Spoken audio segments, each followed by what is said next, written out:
Okay, good evening, everybody. Okay, so just a brief explanation of why we called the meeting. So, Mike and I became aware, thanks to some old-time party members and also research by ourselves, that there are some issues with the way that things were handled from a legal perspective after the JC decision was announced. It was my understanding previously, although there was some, I guess, contention and confusion on this, that the Judicial Committee does not have the authority to overturn the actions of a convention. Now, acting in good faith after the Judicial Committee ruling was announced, we basically took the understanding that we had and began, I guess, letting that decision just be the status quo. We've since come to find out that there was two issues with that. One, there is the decision made by the JC is not an action taken by the corporation, which is the executive committee. Since the Judicial Committee are not members of the corporation, they cannot act on behalf of the corporation. And so then that brought us to basically needing to take action by the executive committee in order for anything to happen. So, Mike, do you have anything to add to that? That was most of pretty much everything that got brought to my attention that changed my thinking on the subject. Okay.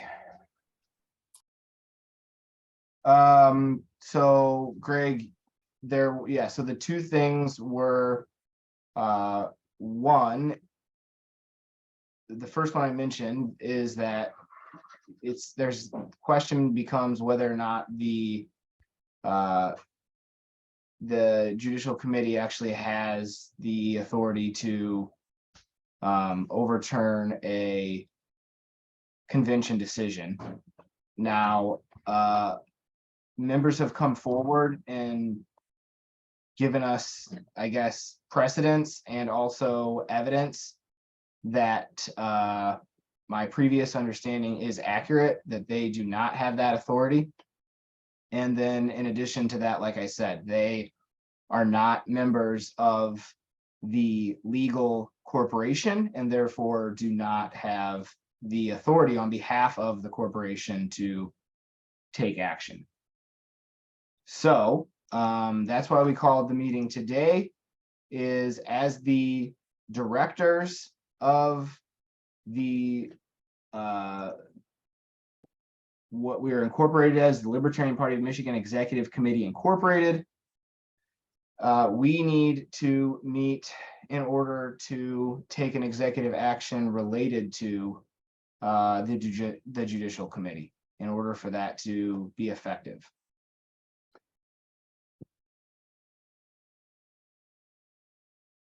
Point of order, Mr. Chair, before we get too far, I know you've kind of just been doing announcements, but perhaps we should do attendance. Yeah, so thanks, Mr. Ellison. So we are going to call to order the meeting of the board.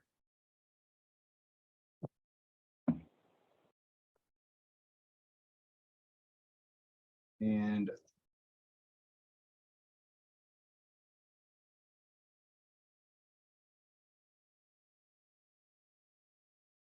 right, I'm trying to see who's here.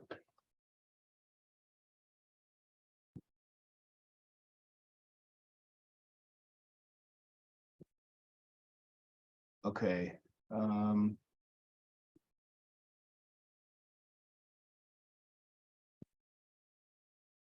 The secretary has looks his like our hand up. secretary just left. Oh, I did- never mind. You're referring to me. Sorry, Dan. Yeah, go ahead, Daniel. I'm afraid I will not, Joe, regardless of your opinions on how our bylaws interact with the corporate bylaws. I think that's been pretty clearly litigated. This meeting is illegitimate so far as I am concerned, and I will not participate in its business. I'd recommend you appoint an alternate acting secretary. Okay, thanks, Daniel. Okay, do we have anyone that would like to volunteer to be acting secretary?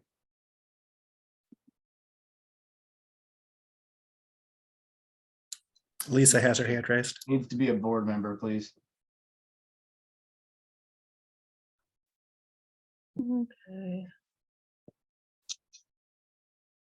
I'll volunteer if no one else volunteers.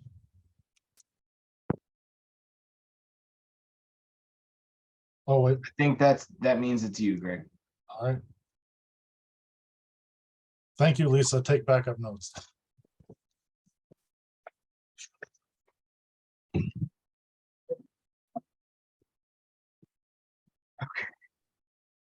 Give me a minute here to help Greg out.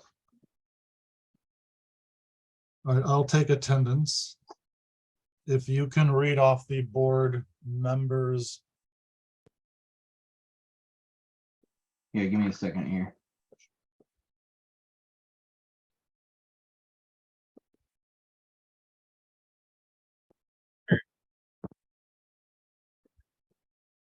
Okay. Joe Brungart here. Mike Saliba, Here. Mary Bazuma, Here, Dan Ziemba. I don't think he's participating, but Present but not participating. okay, Ryan Roberts.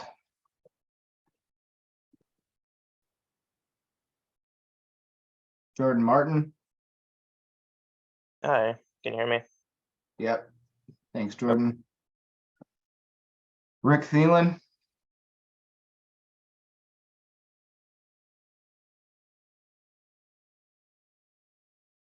Dave Canny, Here. Raphael Wolf.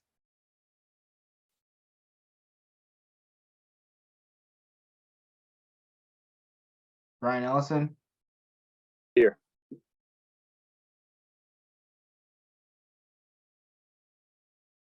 John Elgus. Here. Greg Stemfo. I should be 9. Is Yep. Kyle McCauley. Present. Bruce Jakeways.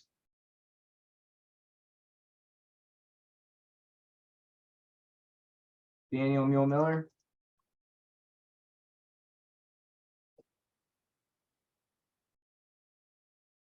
Jamie Van Alstine. Present. Scott Bowman. Here. Thanks for joining, Scotty.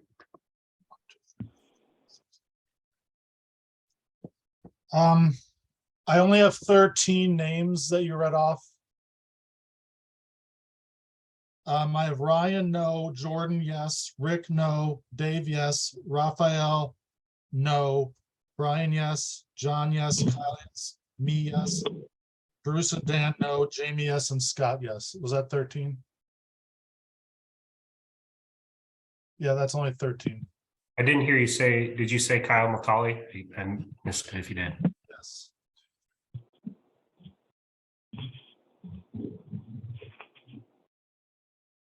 Okay, hold on a second, Greg.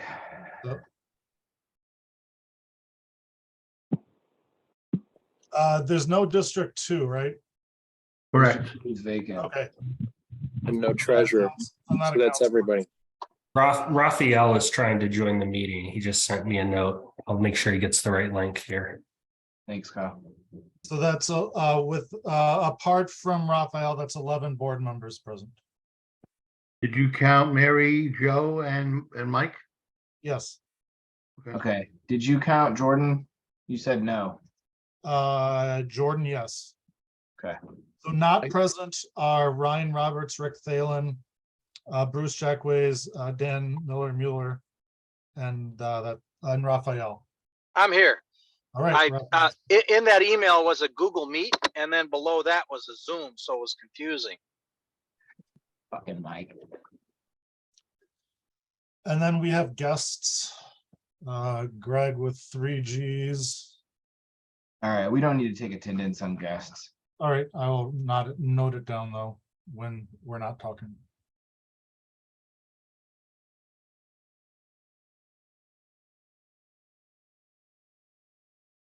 Okay.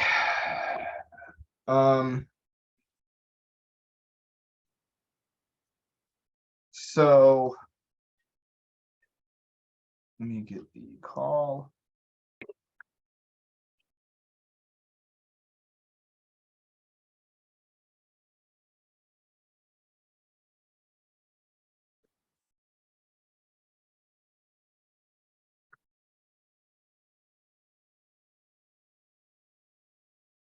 Okay, so the first item of discussion is discussing the opinion of the judicial committee. Mike, did you want to speak on that?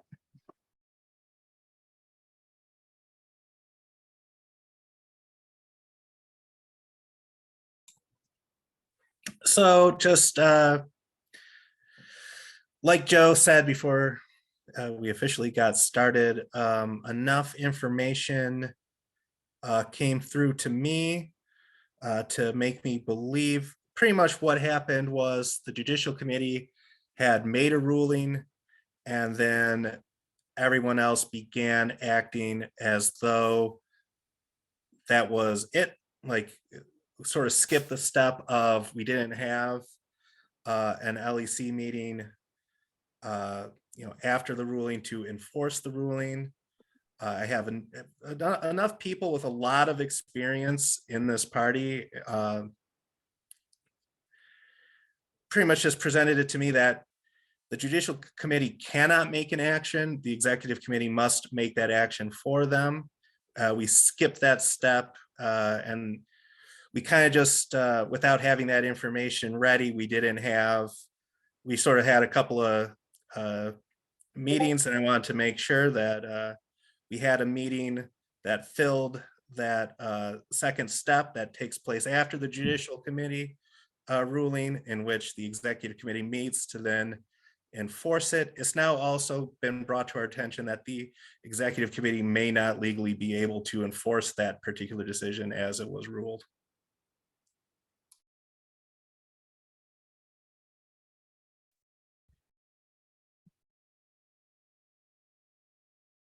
Mr. Ellison? Yeah, so I guess based on the information that we have, I would make a motion at this point to thank the Judicial Committee for their time and proceed with the business of the party. Seconded.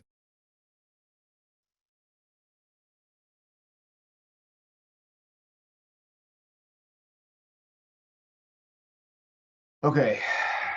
I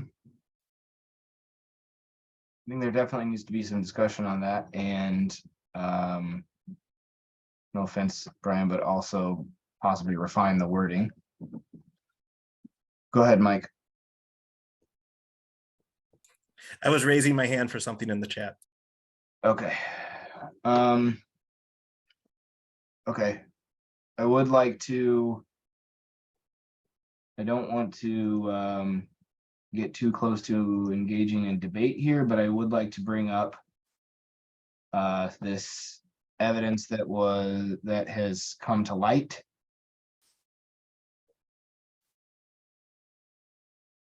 Can everyone read the words on my screen, or is it too small? Joe, you are not sharing. Oh. How about now? You read it. Yes. Okay. Super Okay. small.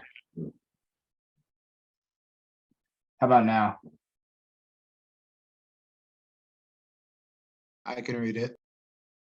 Okay, thanks, John. Yeah, we can zoom in. Good. All right, this is MCL Act 162 of 1982. This is I the, could read it and then, okay, it's back. okay, yeah, I'm just going over what the actual No, it's gone. document. Am I talking? Can you guys hear me? I hear you, Joe. Yes, we can. Okay. Yeah, I'm just trying to figure out what part we're supposed to read. I don't know if you could just give us a link to the actual document. Yeah, I can definitely do that. I was just trying to explain what I'm showing you guys. Okay. That's okay. Put it in the chat here. Give him a chance, guys. He's multitasking.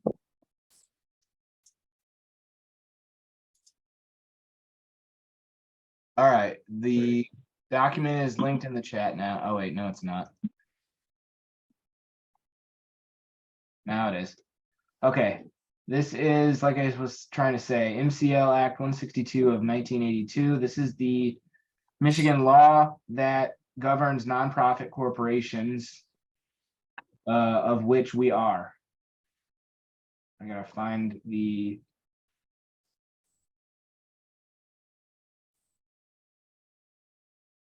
section that I was at. Give me a second, please.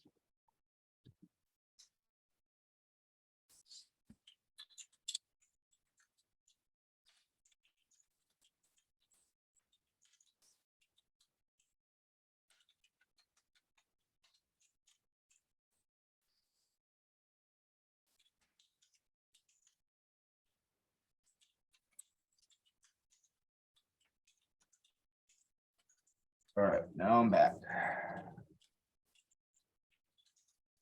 Okay. This is the section dealing with removal of officers, suspension of authority, and any contract rights or resignation. Okay, so section 1 reads, an officer elected or appointed by the board, which is us, may be removed by the board with or without cause. This is the more important part. An officer elected by the shareholders or members may be removed with or without cause only by vote of the shareholders or members. Exactly.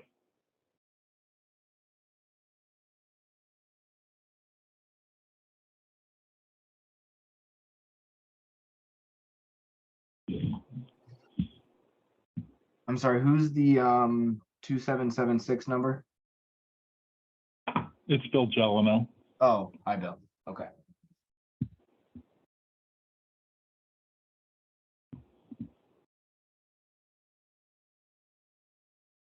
Okay. Does anyone need me to keep sharing this, or is everybody okay? I'm good. Point of information, Mr. Chair. Go ahead, Mr. McCall. So is this essentially claiming that that the members were within their rights to remove Andrew at the previous convention in July? Is that essentially what the argument is based on that particular provision?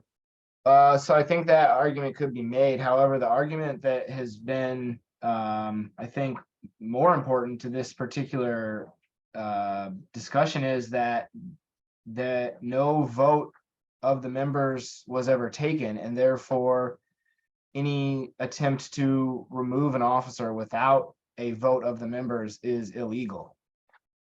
Oh, so we're talking about for why the board is, to the hypothetical new construction that has been done after the JC ruling. This is the objection. Am I understanding correctly?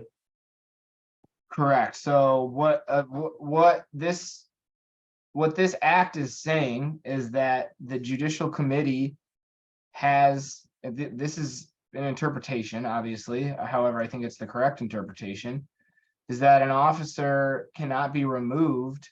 An officer that was elected by the members cannot be removed unless a vote of the members is held. Mike, does that answer your question, Kyle? Well, so I guess the question becomes, so what would have been the proper action? So post JC ruling, we should have held a special convention to give the members the ability to vote based on that ruling. Is that what's being claimed? I think that that's a reasonable assertion. Okay. Point of information, Mr. Chair. Okay, go ahead, Jamie. I think that it also, I mean, I don't know that a special convention is necessary. There was a convention in July where members both removed an officer as well as elected officers to represent them, and a JC ruling would not be able to overturn that because they are not, I think you stated this at the very beginning, Joe, was they're not part of the corporation, which is represented by the executive board, correct? Right, so I guess this aspect, Jamie, this actual sentence in the act, I don't necessarily think is directly related. So the point that you're making though is accurate. The judicial committee members are not members of this corporation and therefore cannot take action on behalf of this corporation. So what we are doing by meeting here today is taking action on behalf of the corporation as the legally recognized directors of the party. Correct. Does that clarify for you, Jamie? Yes, thank you very much. All right, we got Mike, Scotty, and then Brian. So I just wanted to sum it up. I think this is a three-parter. The first part is that the judicial, according to our bylaws, are pretty much traditions and Roberts, the judicial committee could not have acted without the LEC meeting. Part two, the judicial committee or the LEC does not supersede what happens at a convention per our bylaws, traditions, and Roberts. And part three, per this law, if the executive committee had met and had tried to enforce the ruling, it would have been in violation of this law that governs nonprofit corporations in the state of Michigan, which we are. Right. Okay, thanks, Mike. Mr. Bowman?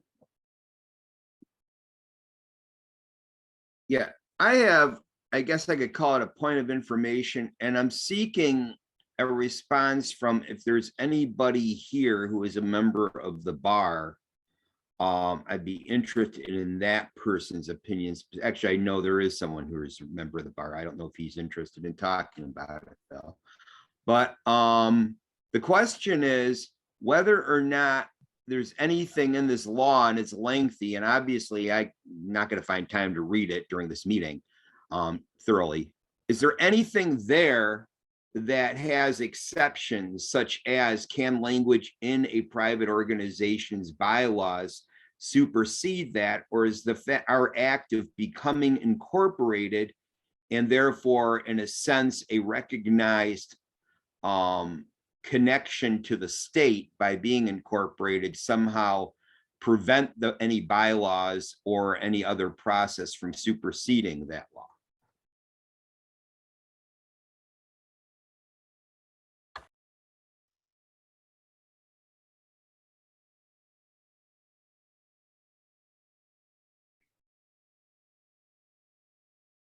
It doesn't look like you're gonna get an answer to that one, Scotty.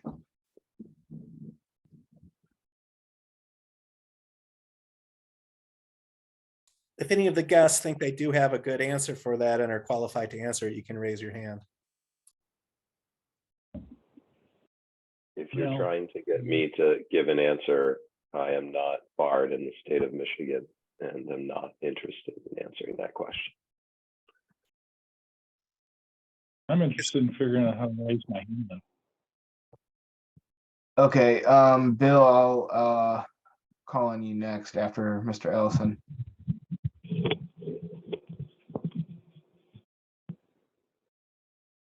I'm sorry, Mr. Chair, am I recognized? Yes, sir. All right, so you had asked for some kind of clarification or on what the actual motion is. So my motion is to essentially take the judicial committee's opinion as an advisement to this body, which is exactly what it is, and set it aside. And I'd be happy to explain, set it aside and take no action on it. And I don't think it would be appropriate for me to debate that right now. I don't know if you need another second since I've clarified that, but after it's seconded, I'd be happy to clarify.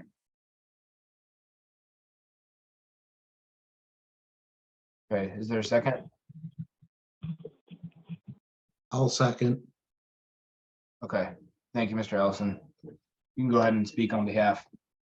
So essentially, what the law that the chair has shown us here says that the action that the JC wants to happen can't happen without an action of the larger body, the delegates, the members.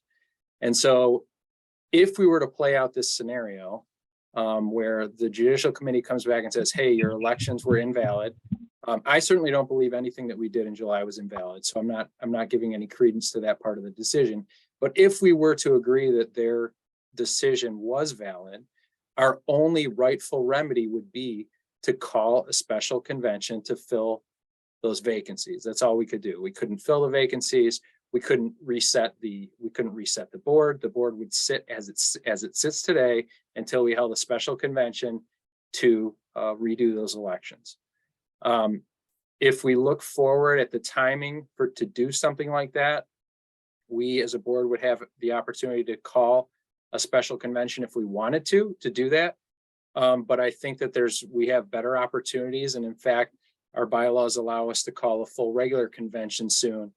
And I think that would be more appropriate. And so I think in order to get to the point where we can call that full regular convention, we simply need to dispose of this judicial committee opinion as a board and again, essentially take no action on their recommendation.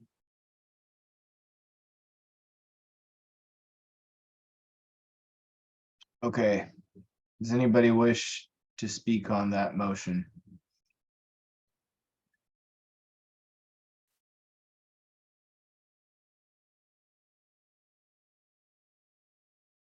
Mr. Bowman?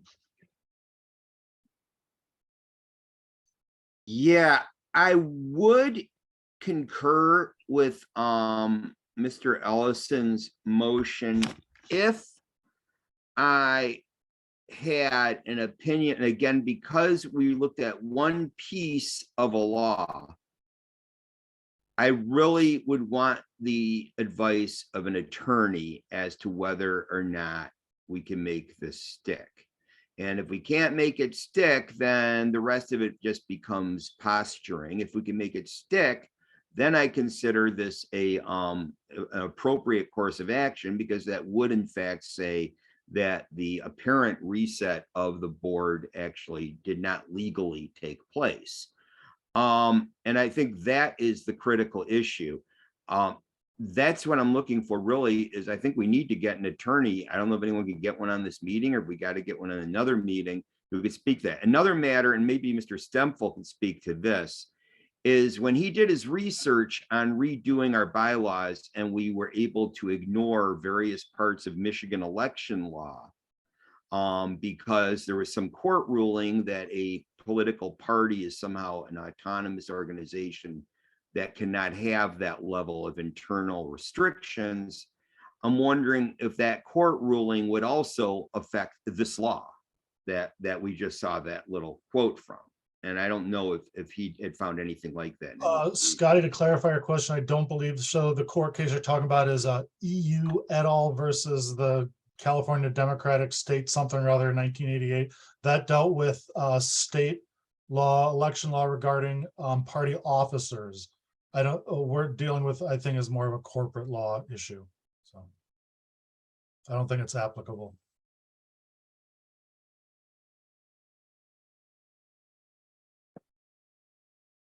And it dealt with like the gender and geographic location of the officers, not something like this. Mr. McCauley,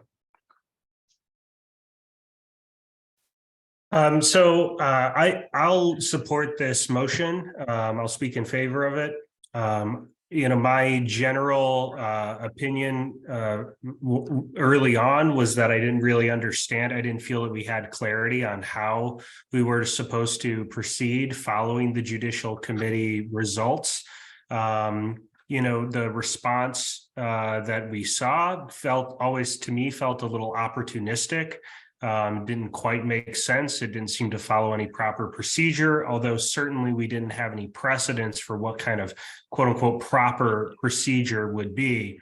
However, just with, an understanding and thinking it through, it does seem that the only logical result from the judicial committee actions would have been to call a special convention, or to, as Mr. Ellison pointed out, to simply proceed and thank the committee for its work and its adjudication. Ultimately, I think that the job of the judicial committee is to provide an opinion and to do work to provide their opinion on potential bylaws violations. Seems reasonable that they did, a thorough enough job. However, obviously the executive committee has to actually take subsequent actions based on their recommendations and decisions.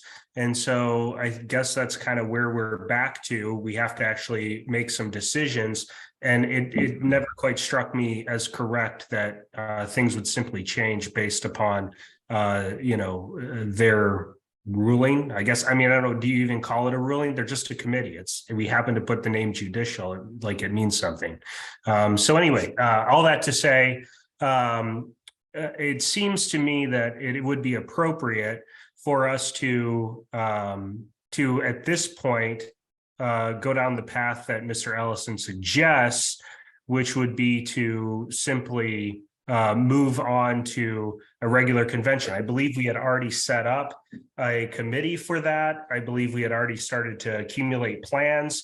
Obviously, I think this reconfigures our thinking a little bit, but this seems like a fairly reasonable course of action and would get us into a place where we could simply have our regular convention, refill all the officer seats at that point.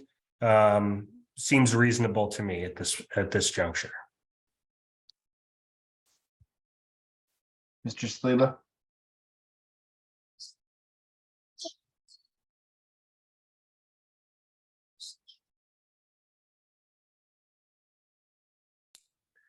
Okay, just to answer Scotty's question about getting a lawyer to review this law, the way I kind of like broke this down into three parts, I'm not saying this law is the reason why this is still the board.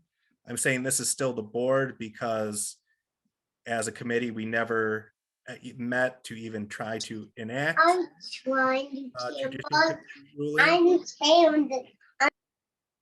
And that, so we're still the board until we have this meeting to even try and enact the ruling of the judicial committee. But then this law and our own bylaws are a reason why we should not, but it's not the reason why we're still the board. The first part one reason why we're still the board is we never had any sort of meeting to make anything otherwise so. Now that we're having this meeting, this law is a good reason not to do that, along with just the way our bylaws are written, not allowing for any committee being able to supersede the body that created it.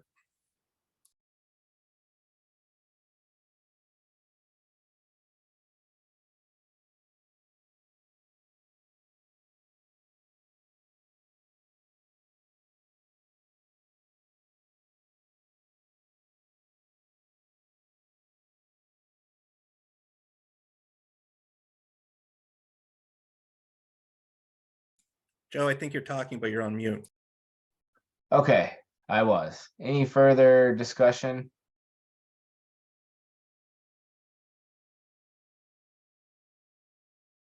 Mr. Bowman?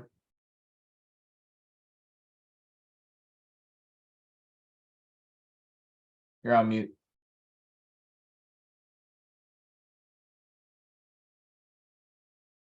Is currently the website is under control of those deemed to be the executive committee by the judicial committee. And I did notice, and I actually posted now a quote directly from the website citing that it is paid for by the Libertarian Party Executive Committee, Inc.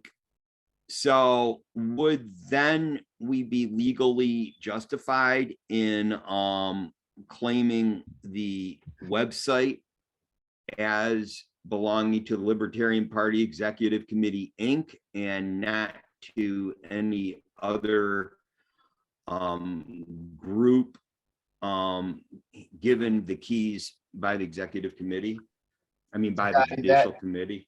That's way off topic. So if It is, you really? can, maybe some folks in the chat are already answering your question though.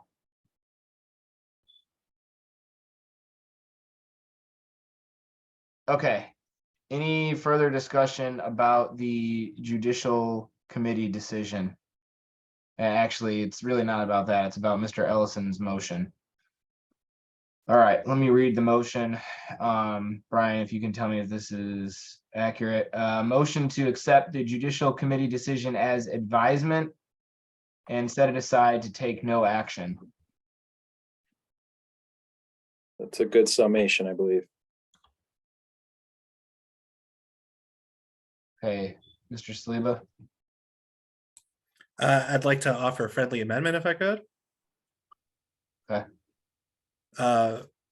Rather than take no action, could we change that to notify the membership accordingly?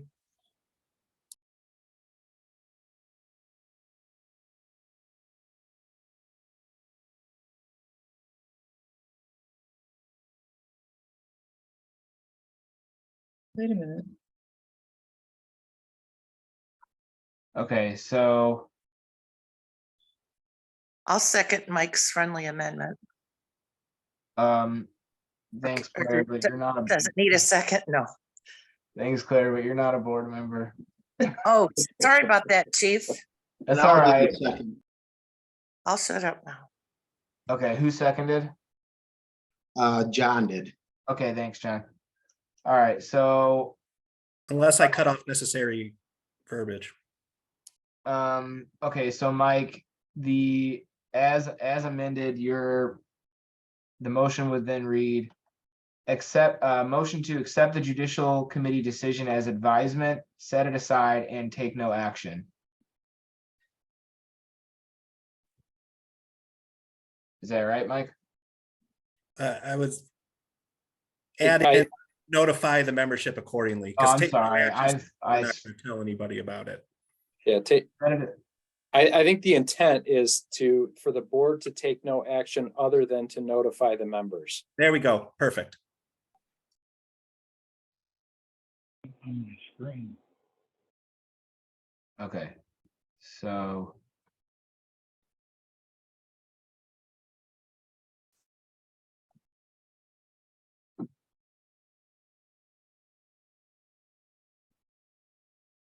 There it is.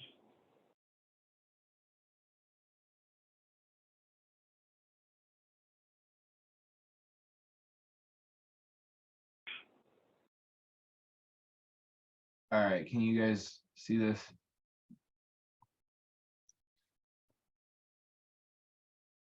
Yes, All right, so Mike, as amended, it would read, motion to accept the judicial committee decision as advisement, set it aside and take no action other than to notify the members. That sounds right. Mr. Chairman, can you paste that into the chat so I can copy it and paste it into my notes? Yes. Thank you. Call the question. Scotty's got his hand up. I want to let him speak, Kyle. Yeah. Oh. I wanted to amend the amendment to remove the phrase take no action. And in fact, I liked the way Mike had originally said notify the members accordingly. And the reason I don't want to have anything impairing additional action in there is because of the various components of this corporation's possession that are not under the control of said leadership of corporation. And I think there does need to be action. If we're going to go this course, then the course needs to be complete and not 6 of one and half dozen of the other. That's an extremely good point. That is an action that needs to be taken. Mr. Chair. Those are actions related to point of order or point of information. Those actions that we need to take are not related to this motion, not related to the judicial committee ruling. What they're related to is members who took it upon themselves to do things contrary to our bylaws and corporate laws. So I don't think that this amendment is really germane to the motion. And by changing the motion, it doesn't, like, if we go with Scotty's amendment, we don't need to go with Scotty's amendment to pursue those other actions that he's talking about. Correct. Okay, so there has been no second. Second. Oh, are we talking about the That's for Scotty's motion. amended? Oh, Amending then the I amendment. take that back. Sorry. The original amendment? Okay, so what we were discussing was Mr. Ellison's motion, which is to accept the judicial committee decision as advisement, set it aside and take no action. That motion was seconded. Mr. Saliba then moved to amend in order to add, set it aside and take no action other than to notify the members. That was seconded. Mr. Bowman then wanted to amend the amendment to remove the words take no action.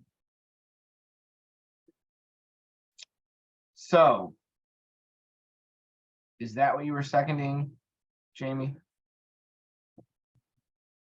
Was not taking that out was part of the main motion though, or the first amended. So isn't Scotty's out of order? Okay. Yes. Yeah. Yeah, actually, I think you're right. So let's just let that fall. Okay. So, what we're now discussing is, Call the question. okay. Any objection to calling the question? Okay, the question is whether we should amend the original motion, which is to accept the judicial committee decision as advisement, set it aside and take no action, and add on the end, set it aside and take no action other than to notify the members. All those in favor say aye. Aye. All opposed say no. No. Okay, that amendment passes, so that becomes the main motion. Sorry, Greg, I think I forgot to give you this. That's okay. As long as someone has it written down and can give it to me later. Okay, here we go.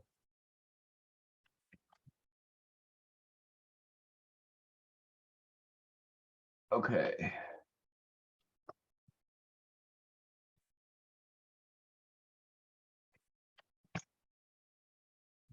All right, screw it. Let's do a roll call vote.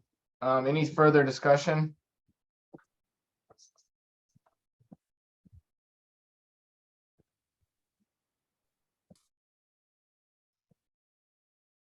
Okay, we are now voting on Mr. Ellison's motion, which as amended reads a motion to accept the judicial committee decision as advisement, set it aside and take no action other than to notify the members.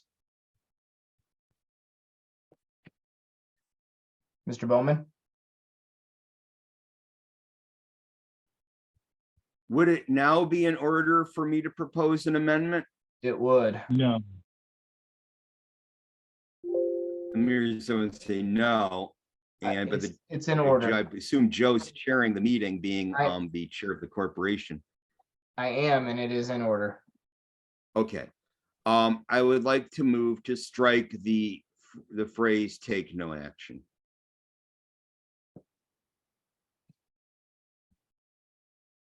Or no other action.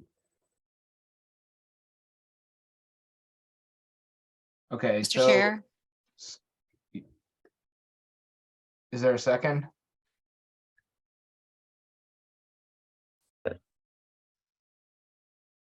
All right, not hearing a second. That falls to the floor, Scotty.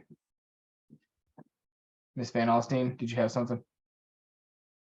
I didn't know if we were going to speak on it. There wasn't a second, but as a point of, I don't know, would this be point of information or privilege?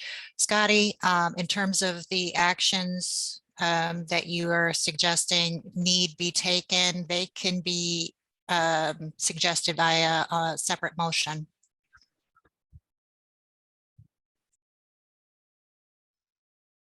Yeah, I believe that's completely accurate, Scotty.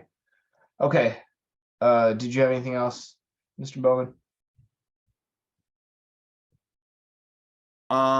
No, I guess I just don't understand why we're handcuffing ourselves with this motion, and then saying, well, we can pull the cuffs off anyway. Yeah, it's true though. Okay, so, all right. The question is, shall we approve a motion to accept the judicial committee decision as advisement, set it aside and take no action other than to notify the members?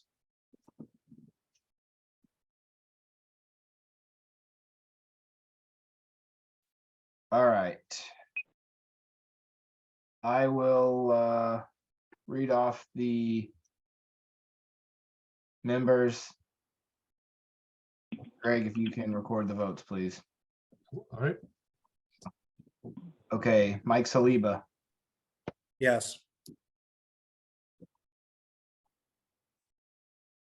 Mary Bazuma, Yes.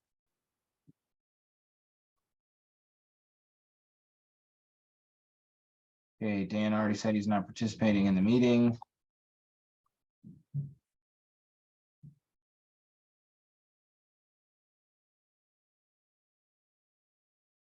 Jordan Martin, Yes. Dave Canny, Yes, Raphael Wolf,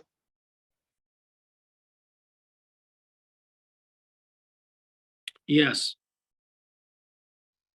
Brian Ellison, Yes. John Elgus, Yes. Greg Stimful, yes, Kyle McCauley, Yes. Jamie Van Alstine, Yes.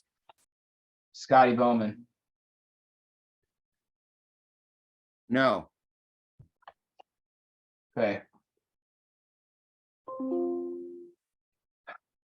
Motion passes 10-1.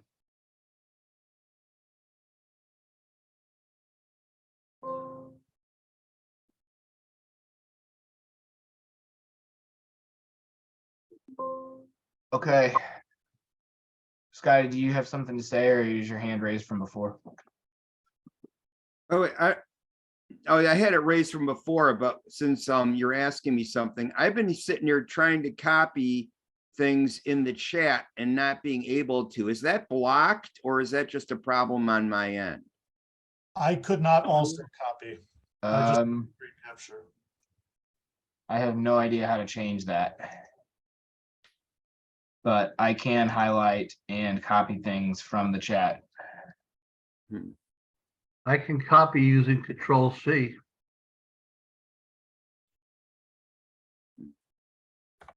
Okay, so our next item of business is, Mr.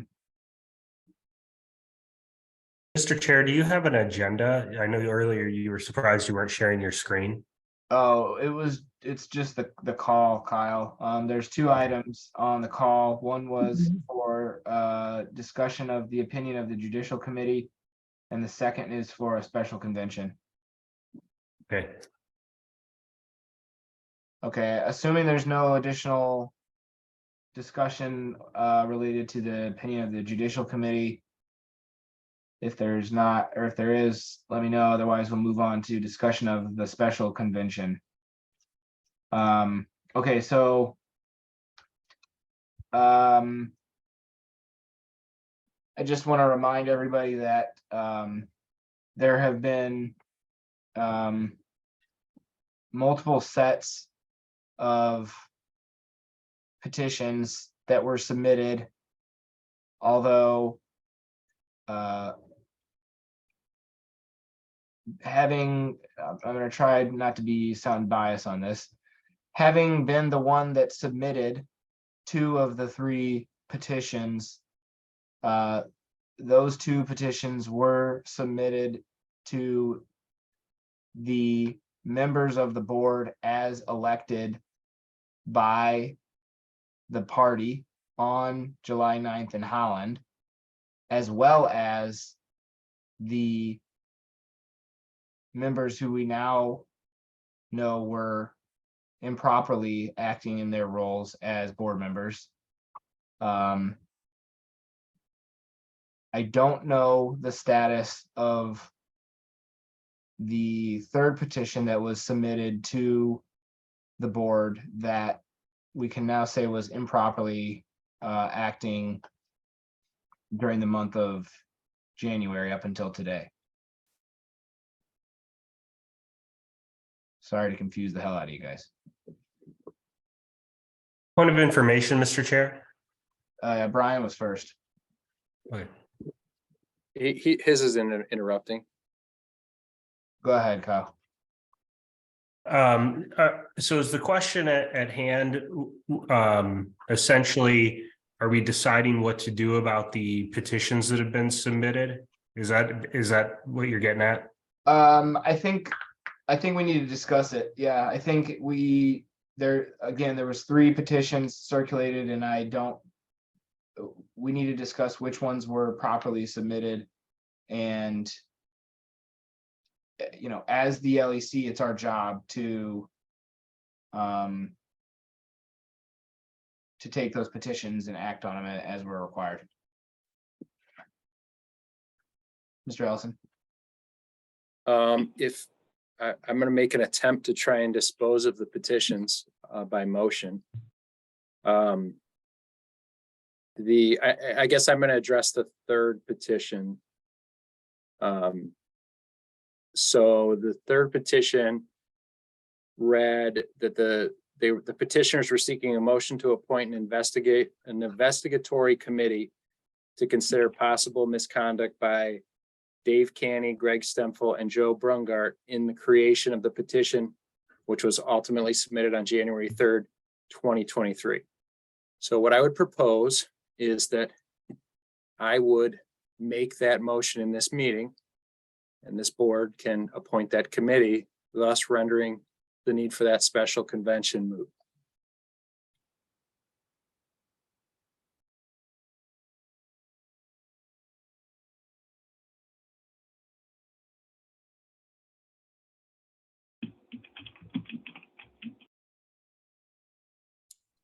We got a second. Raphael seconded. Who's second? Raphael did.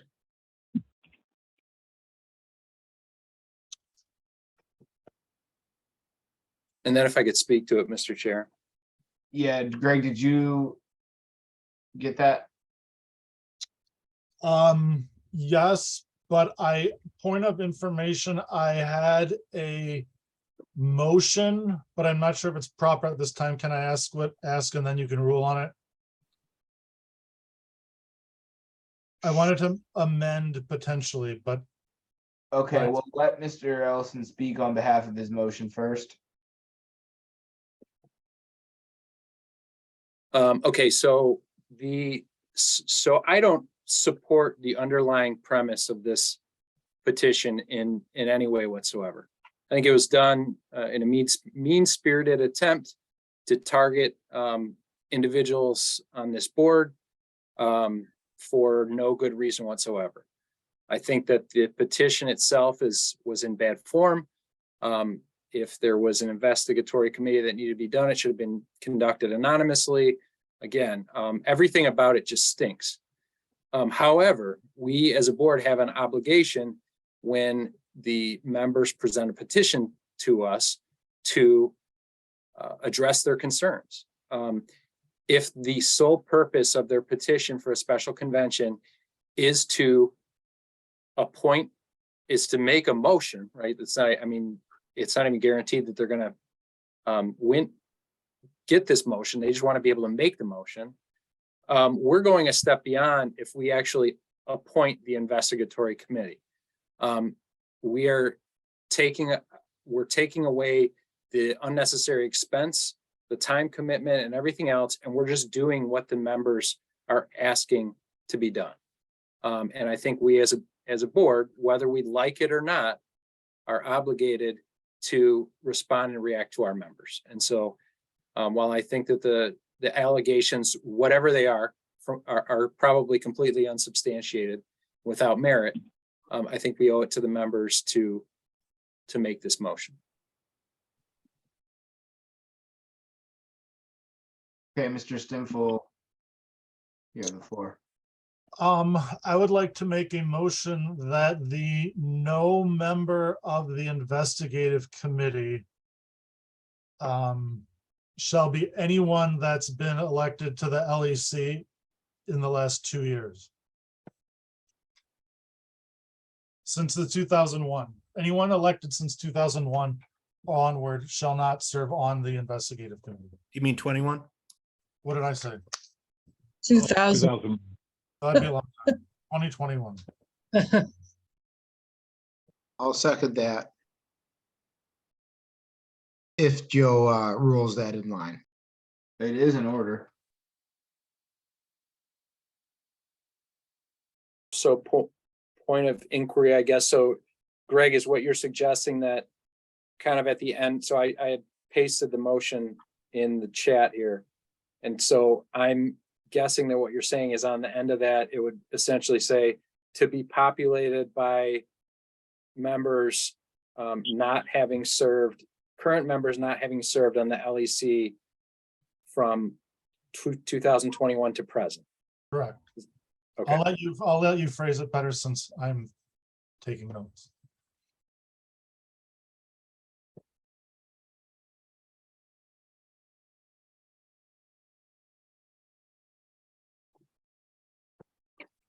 And that's been seconded, right? Okay.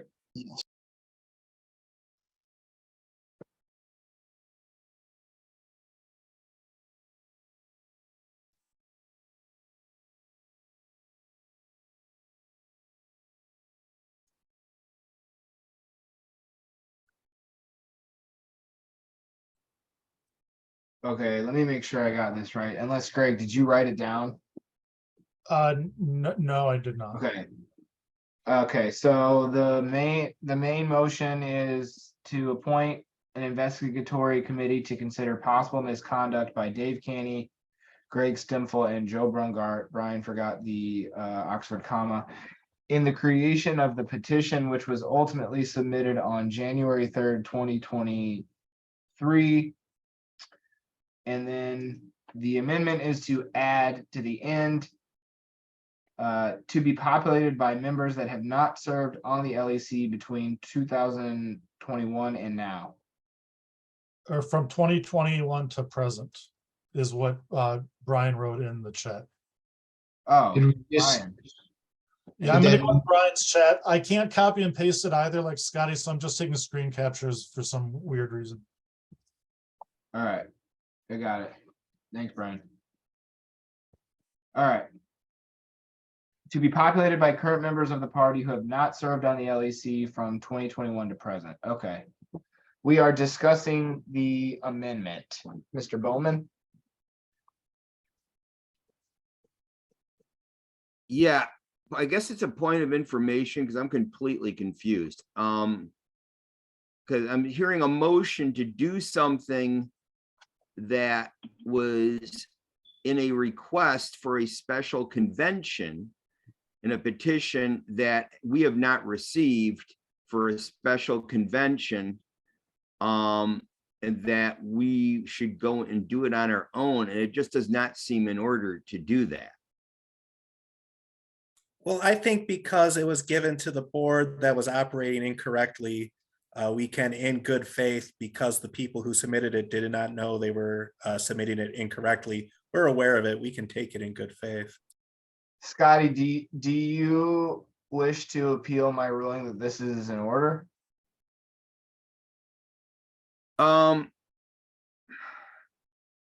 I guess that's not necessary. I guess I'll wait till this amendment's been voted on and speak to the motion as a whole then.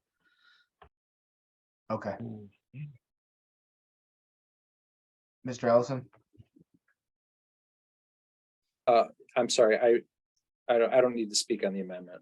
I'd just like to add another point when I have the opportunity. Okay. Mr. Elgus? Yeah, I was just wondering if we should put a specific date in there for 2021. That's really my only issue. I think just to answer your question directly, if there is no specific date, then it covers the entire year. So any members that were, My intention was so that no one involved in the current matters would be on. So that if you did all of 2021, that would exclude people that were elected in 2019. So let's just, as a friendly amendment, we'd say served on the LEC from the 2021 regular convention to present. okay, that's an amendment to the amendment. Is there a second? Second. Okay.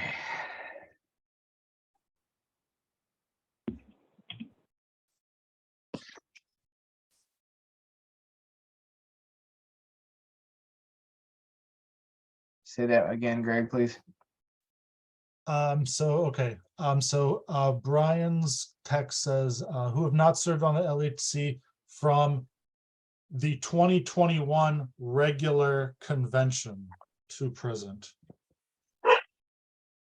All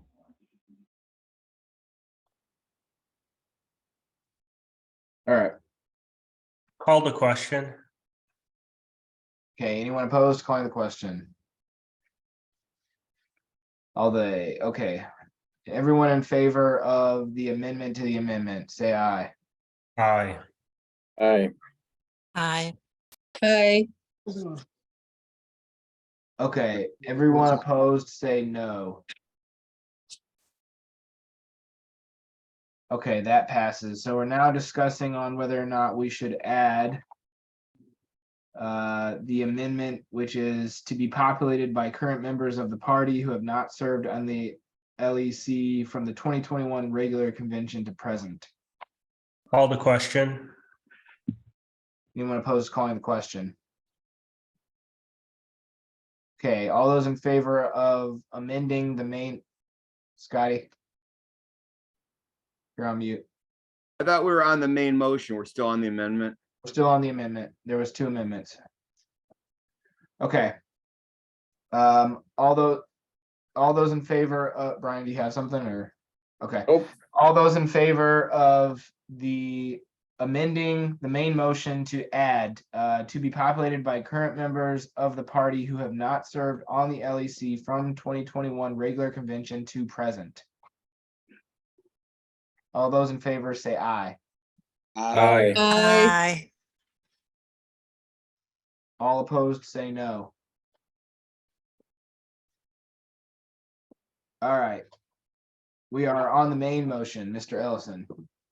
Yeah, I would just like to add, like, I want to clarify that this motion in no way is sidestepping or trying to get around or take any power away from the delegates or the members that signed that petition. Their petition was very specific in that they wanted to have a special convention for the purpose of making this exact motion, aside from the additional language.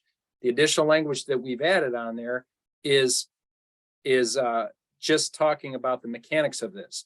So had this happened at a special convention, the only thing that special convention would have been able to accomplish was to say, we're going to appoint a committee. Then it would have to come back to the LEC, and the LEC would have to populate that committee anyway. And so we as a board are not taking anything away from the members who signed this petition. We're giving them exactly what they're asking for.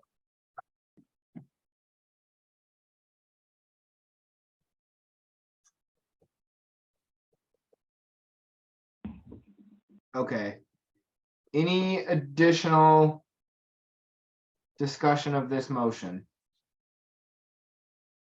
Mr. Bowman.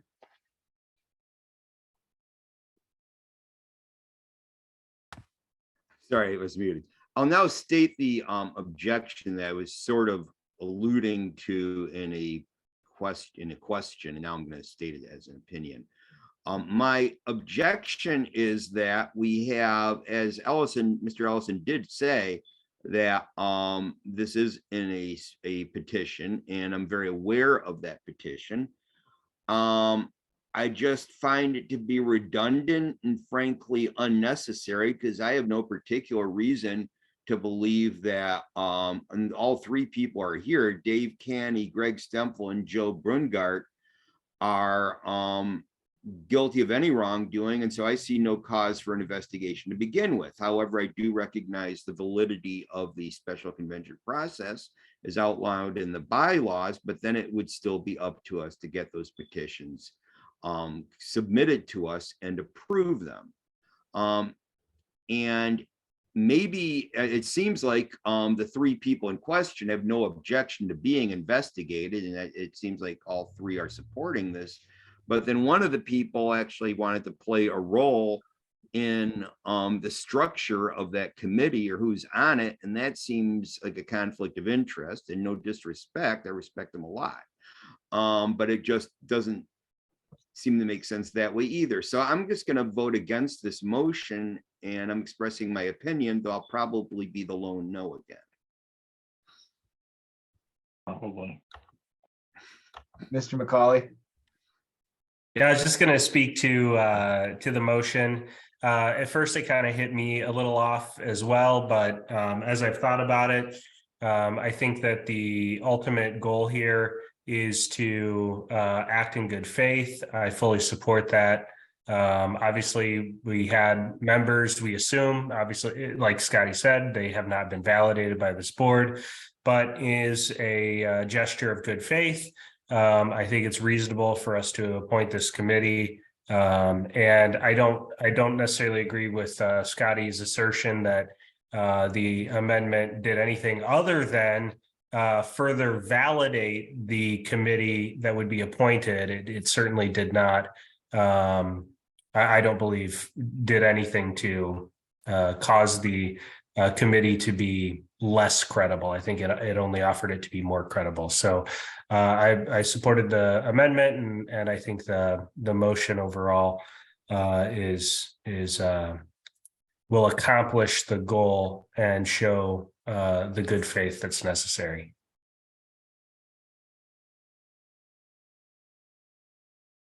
All right, any additional discussion?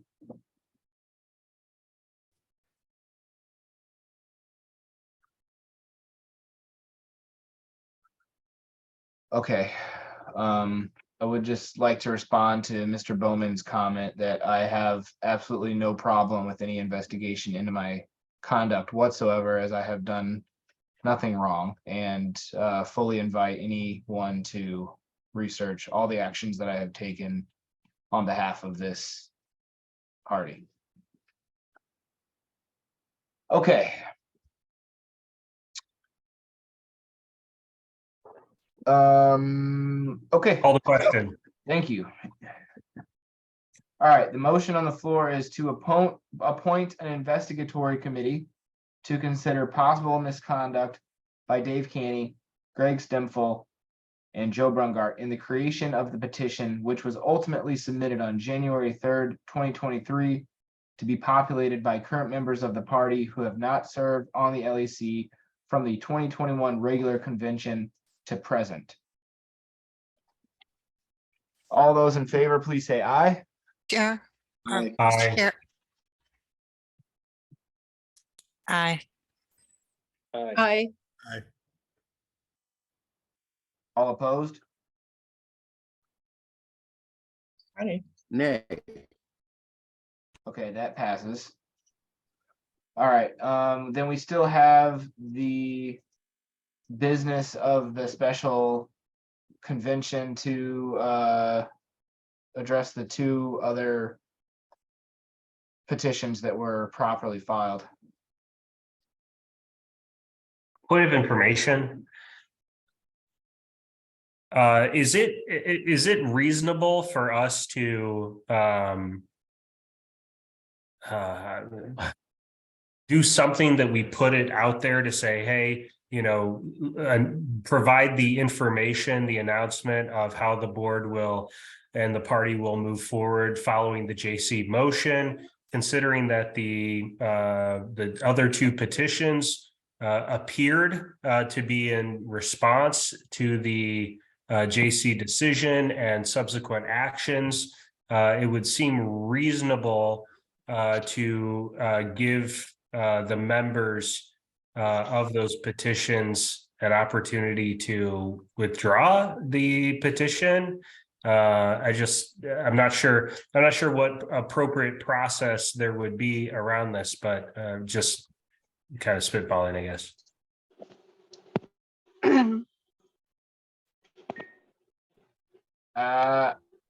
I'm not, that was kind of a long question, Kyle. I don't really know how to respond.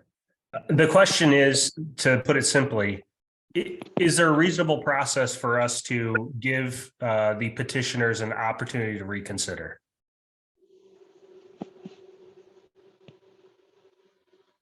I believe that petitions could be retracted, however,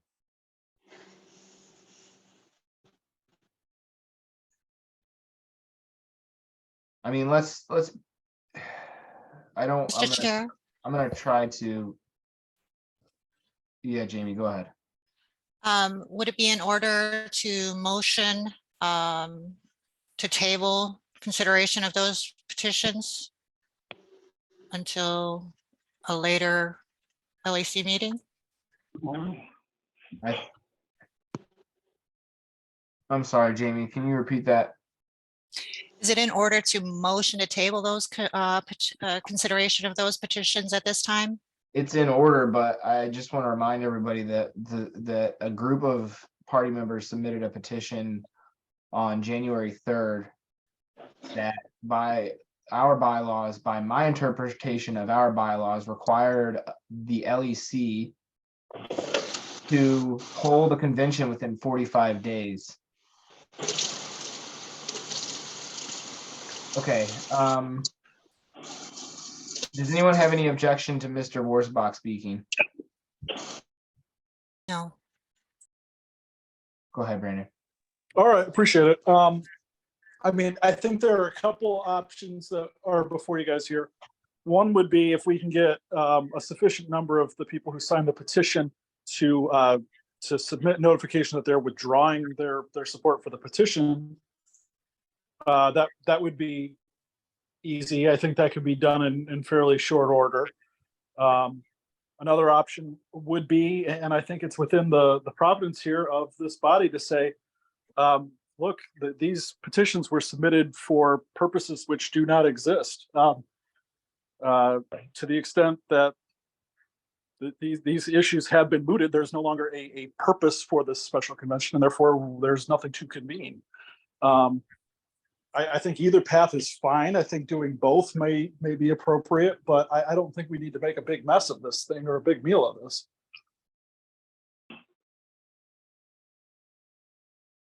Okay, thanks, Brandon. Mr. Bowman? Yeah, I'm looking at something here because the judicial committee determined version of LEC went and has used party resources to already schedule a location on April 1st for a special convention already. And this LEC, the one elected in July, had already been in the process of scheduling a regular convention in April. I'm looking at and wondering if it's at all possible, given notification requirements, or if we'd have a problem to, and I'm thinking, let's see, we got March. No, we got, well, March is 31 days. If there's 60 days, if we count today all the way to April 1st, is it possible to make that the regular convention so that we're satisfying both criteria and there's already a venue and there's already party funds expended?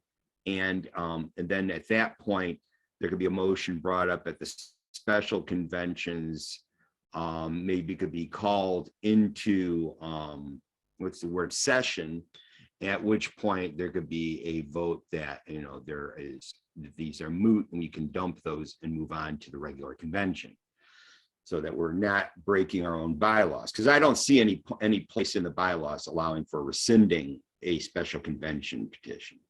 Mr. Bowman, to answer your question directly, there is exactly 60 days between today and April 1st. So we would have to send out a call today. Mr. Chair, Yeah, Jamie, Brian, will you yield to Jamie? Yeah, oh, yeah. Okay, go ahead, Jamie. thank you, Brian. I'd like to motion that we call a regular convention for April 1st in a central location to enable as much participation as possible for our members. Second. Okay.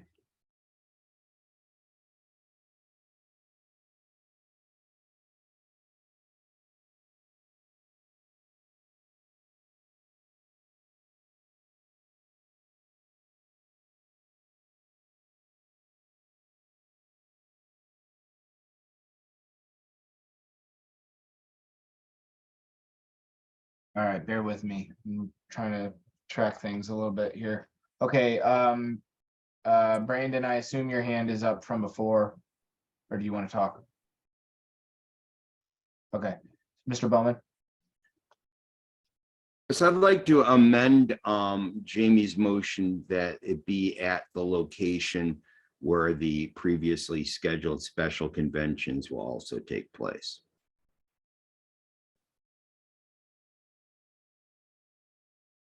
That address would be, it's the VFW local 2269 in Wixom, Michigan.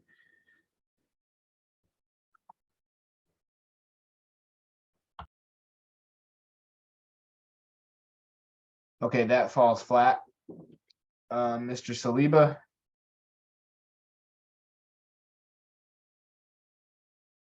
You're on mute, Mike. Could I offer an amendment that be phrased as a regular convention that also fills the needs of the special convention petition for?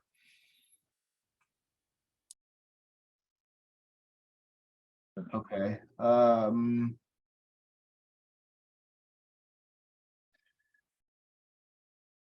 I think that's in order if there's a If second. Jamie would take it. I'm fine with it. Okay, is that a second, Jamie? Yes.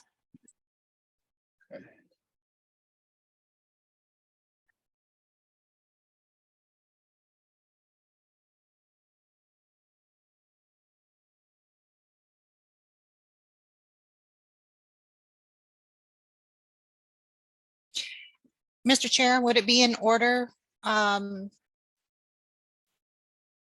to be more specific about central location? Or would we have to vote on the amendment? I would rather vote on, it is in order, but if it's okay, if we could vote on. Jamie, can It's you in order, restate it's in order, your, Jamie. can you restate your amendment, Jamie? Or whoever made the Hold amendment? on, it was Mike. Yeah, give me a second. Jamie, what you're asking for is in order. I don't want to discourage you from doing that.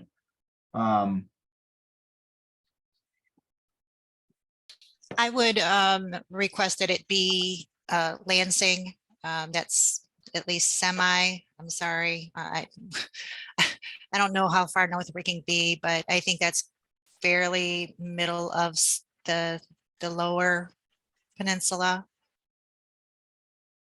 Okay. Okay, so Jamie, can you? So you're motioning to amend the words central location with Lansing, Michigan? Yes.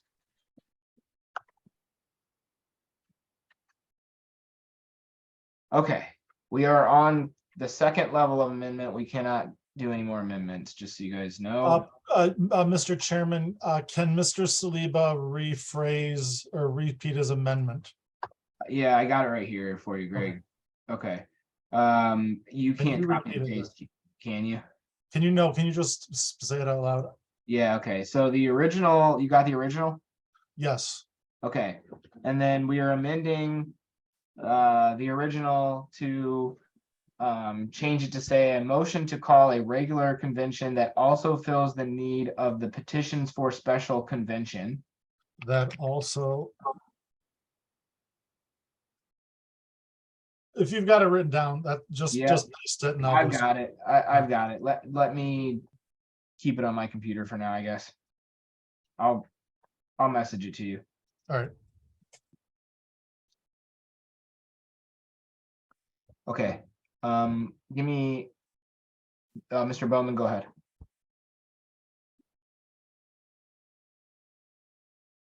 I didn't realize my hand was still up, so I will want to say something, but I don't think it's in order at this second. Okay, whenever it is, just raise your hand and I'll call on you, Scotty. Okay, any objection to Mr. Jeleno speaking? Okay, go ahead, Bill. Okay, well, first of all, I want to say that we've got a couple good options that I've researched, and we have contracts that are ready, waiting for your instruction.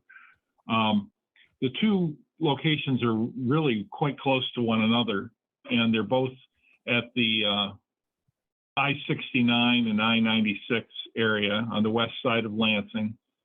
We've used the Hilton Garden Inn previously, and we're looking at just doing a skinny convention.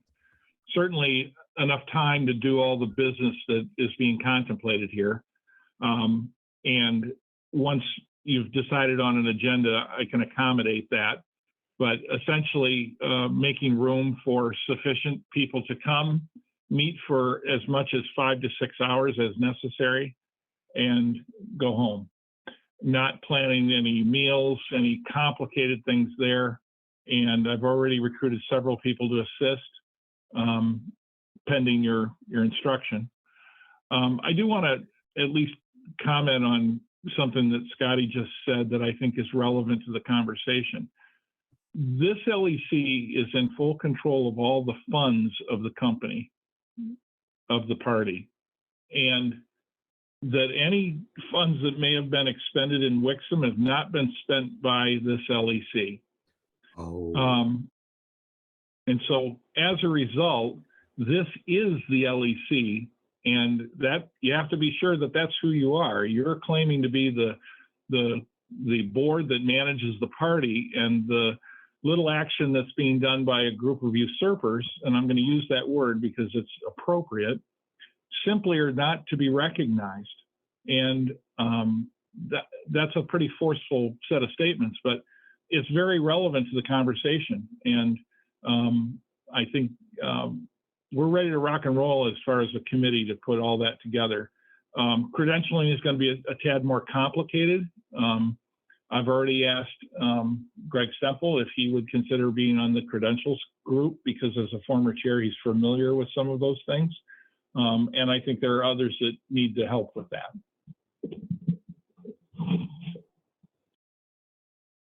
Questions? That's no, that's a lot. Thanks, Bill.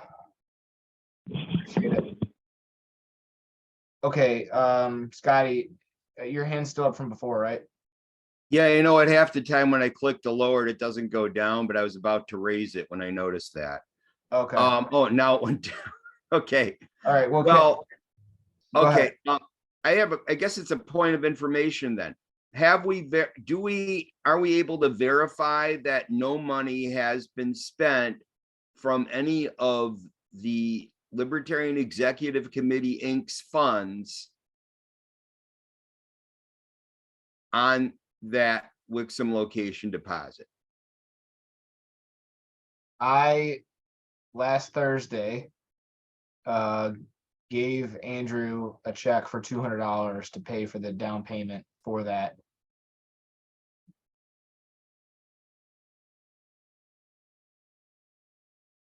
Okay, Mr. McCauley. So that means it has. So I guess my question, I apologize that I had a couple of things happen, but I'm just trying to keep track of where we are. So Okay. what do we have a motion somewhere Yep. that we can all see that's currently on the table? Yep, I'm really glad you asked, Kyle, because I'd like the clarification myself. Let me pull it up here for us.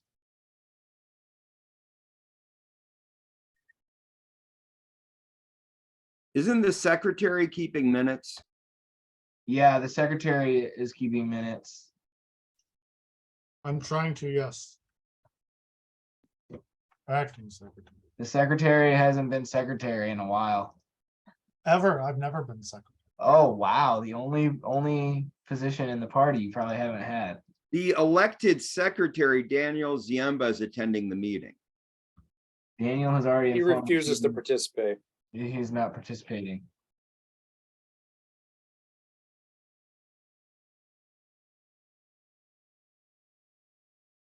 All right. Let me run this down. Okay, there was a motion. I can't remember who made the original motion. Greg, do you know? It was me. Okay. I did write it down 6 pages ago. All right. There was a motion by Ms. Van Alstine to call a regular convention on April 1st in a central location to enable as much participation as possible by our members. Then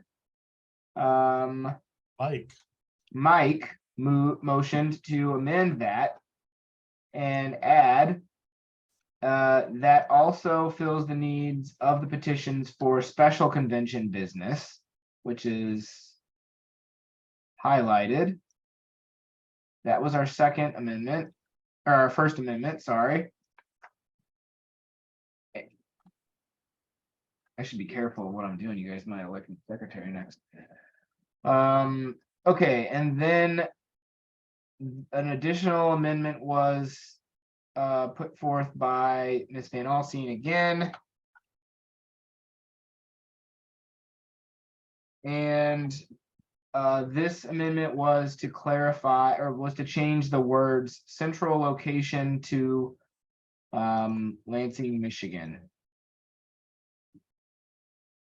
A point of information, if this is a regular convention, are we within the call to convention rules? Don't we need 60 days? Yeah, if we send the call out tonight, it'll be 60 days exactly.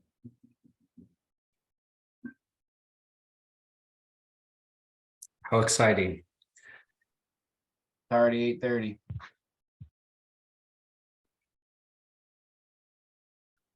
Okay, Call the Is it- question. Mike's got his hand raised. Sorry. We can call the question first. Okay, thanks. Okay, so the question that's been called is whether we should change the words "a central location" to Lansing, Michigan. Okay, all those in favor say aye. Aye. Aye. All opposed? Nay. Okay, that passes. Okay, so now this becomes our topic.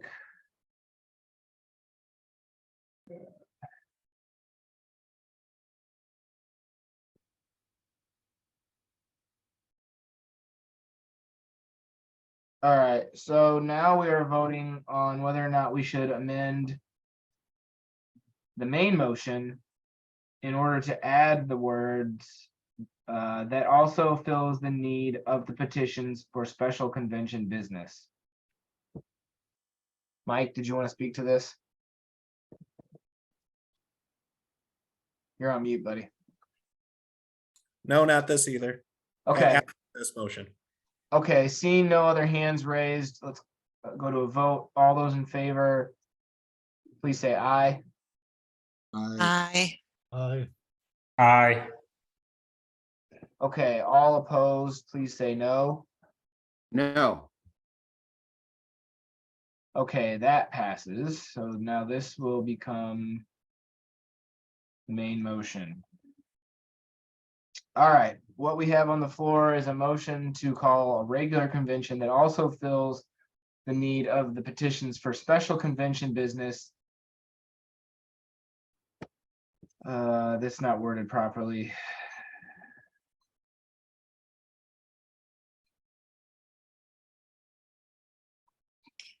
Get rid of from the. Thank you. Okay, the main motion is to call a regular convention that also fills the need of the petitions for special convention business on April 1st in Lansing, Michigan, to enable as much participation as possible by our members. All Call the right, question. Scotty's got his hand up. Well, okay, I don't know if I can still speak because the question was called. Can I still, Yep, make an I will- objecting statement? Yeah, go ahead. Okay. I initially, I think, even put out there the idea of April 1st on the notion that this would be at the same location where at least some of the members are going to believe the special convention's being held. And by splitting things into two locations, we've now created a conundrum where we may in fact have like a half the party in one place and half the party in the other place. And so I no longer support that date for the regular convention. In fact, if we want to make sure we're not going to risk pushing the notification to the edge, I would actually want to move it a week later, just because you want to make sure the whole and that way also people who are confused and go to the other thing in Wixom would still be able to go to the regular convention.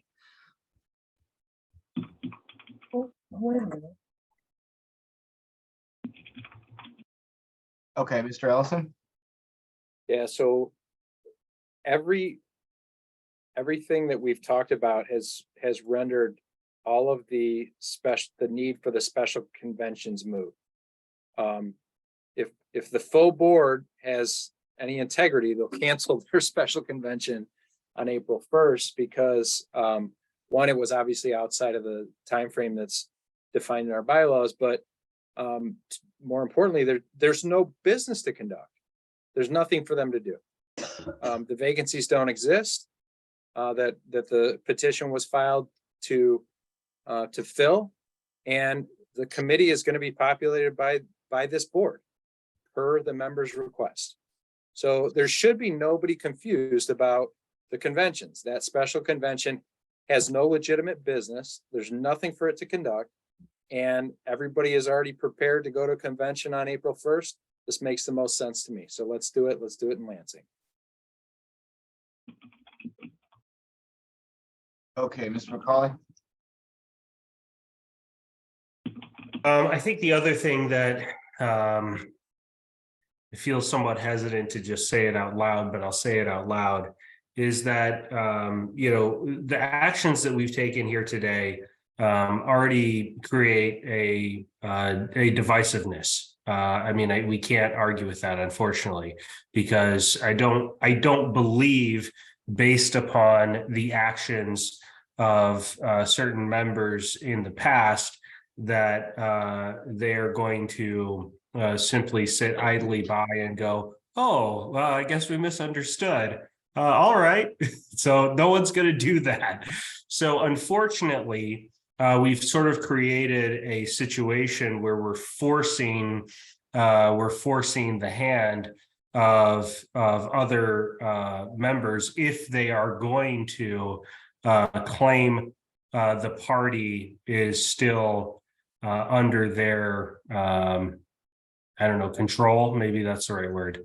But in any case, the point is that we've already done that. So I think that getting worked up about whether or not we have this convention at the same time as the other convention is sort of a moot point. However, one important factor of holding it on April 1st that I think does stand to reason is that if we are going to take the actions that we've already taken, quite frankly, in this meeting, we sort of need to force the issue.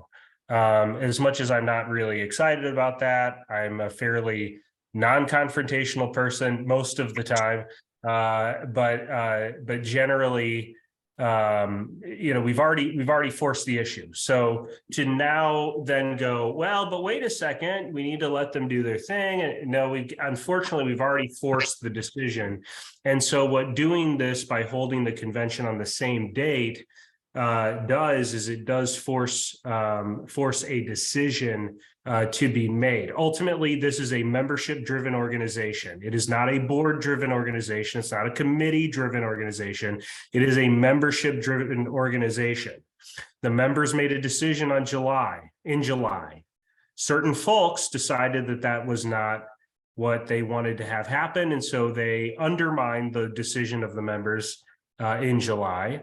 We have, respectfully to those of you who didn't quite jump on board at first, finally decided to say, hey, wait a second, no, we are in fact a membership-driven organization, and we're going to follow what the members have decided to do. And so we're doing that now. I don't think it's time to start going, well, wait a second, let's dance around and, you know, maybe we can, you know, be this and that. No, we're a membership-driven organization. It says so in our bylaws. The nonprofit organization, corporation, defers to the membership organization in its bylaws. We have to say, hey, we're a membership organization. We made a decision in July. We're asserting the rights of the members by this meeting today. And so now I think we need to further give the opportunity for the members to assert their will. By holding the convention on the same day, we're allowing the members to assert their will. I will be the first to say that if more folks, an overwhelming majority of the members, show up to this hypothetical, I don't even know if it can exist. I'm not sure what to think.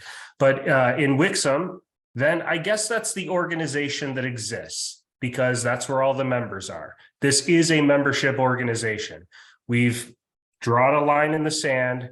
I think it's appropriate to see it through.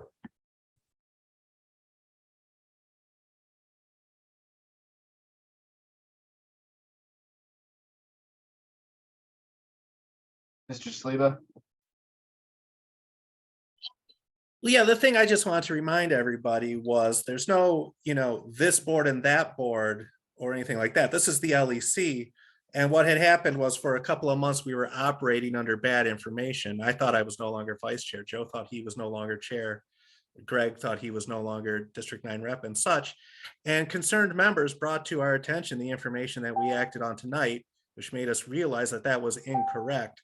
So the other things that have taken part at the last couple of board meetings, it's not, any kind of a opposition that exists. It's just bad information. So for instance, the website was changed based on bad information. Different emails went out based on bad information. The purpose of this meeting was to correct that information and bring everything back to where it should be. And that's what we're done. And that's what we're doing.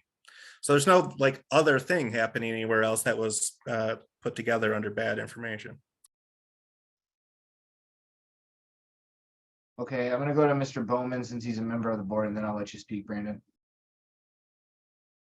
Okay, I'm gonna make a motion to amend this main motion to change 1st to 8th on the date.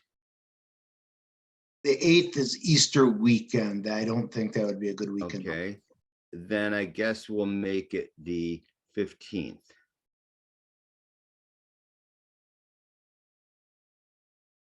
Which is my birthday weekend. I would second that motion. Okay. Brandon, Scotty, do you want to speak to your motion to amend? Yes.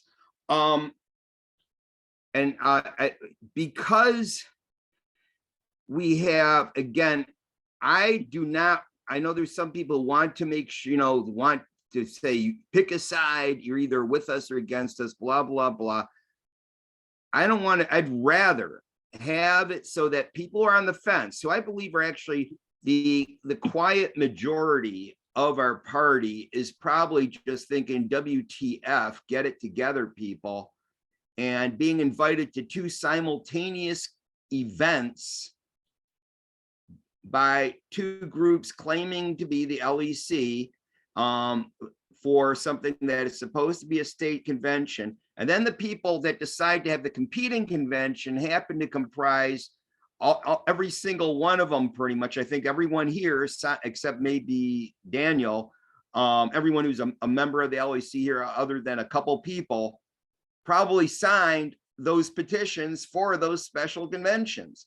And the chairman of this group here that's meeting now, who apparently state law recognizes as the legitimate LEC, signed a check for a convention or an event at another location.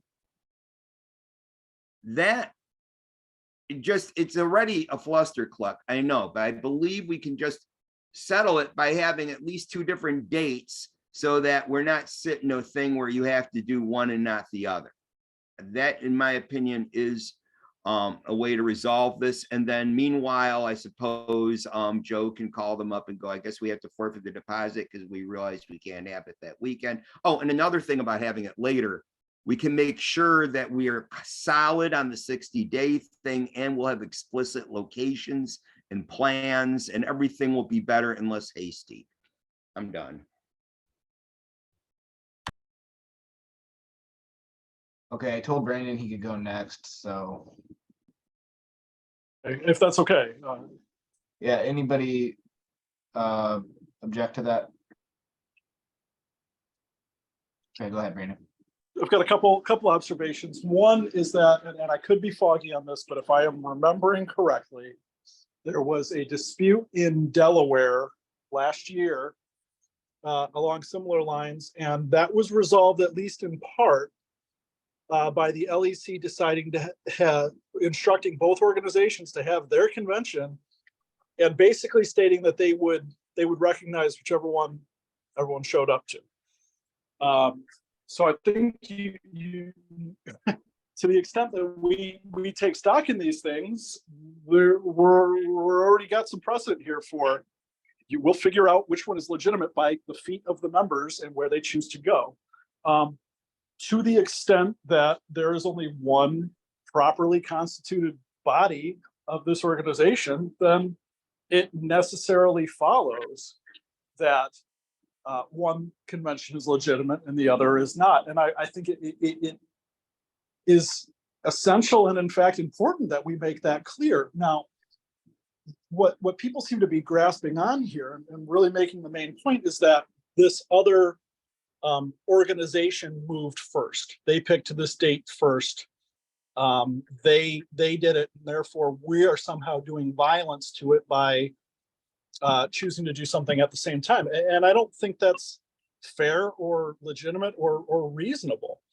This organization is the properly constituted organization of this party. Who is doing violence to whom? The members showed up in July and voted, and this is the body that they elected. And those members have a right to expect that that is going to be respected. And we all understand why we're here. We all understand what happened in December, but when we gloss over that and pretend like, everything else that has happened is somehow irrelevant, and we're the ones who are doing the violence by offering a resolution, that doesn't make a lot of sense to me.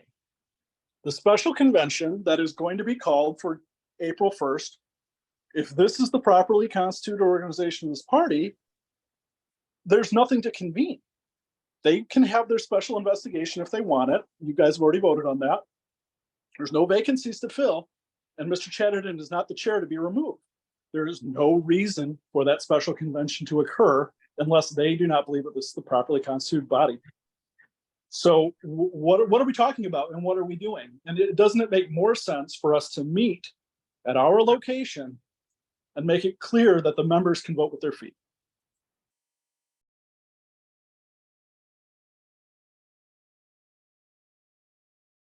Okay. Okay, I think Jamie, Kyle, Mike, Brian, in that order. Thank you, Mr. Chair. I just wanted to touch on 2 points that Scotty brought up, one being the mention of a special convention. Look, the motion before us regarding a regular convention has an amended language that addresses the business of the petitions and the special convention, right? We have an obligation to address those petitions in a timely fashion. They are 60 days, April 1st is 60 days from today. So I believe that April 1st would be an appropriate date for a regular convention and to address those petitions. Okay, so just to address, there's a couple people have asked. And a few things have been mentioned. So I don't know if I don't think I shared this with you guys. Did I put this up before? No. No. Okay.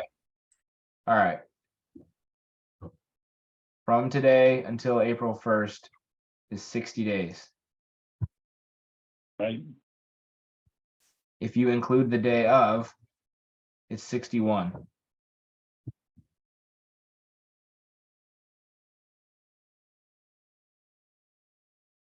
Okay.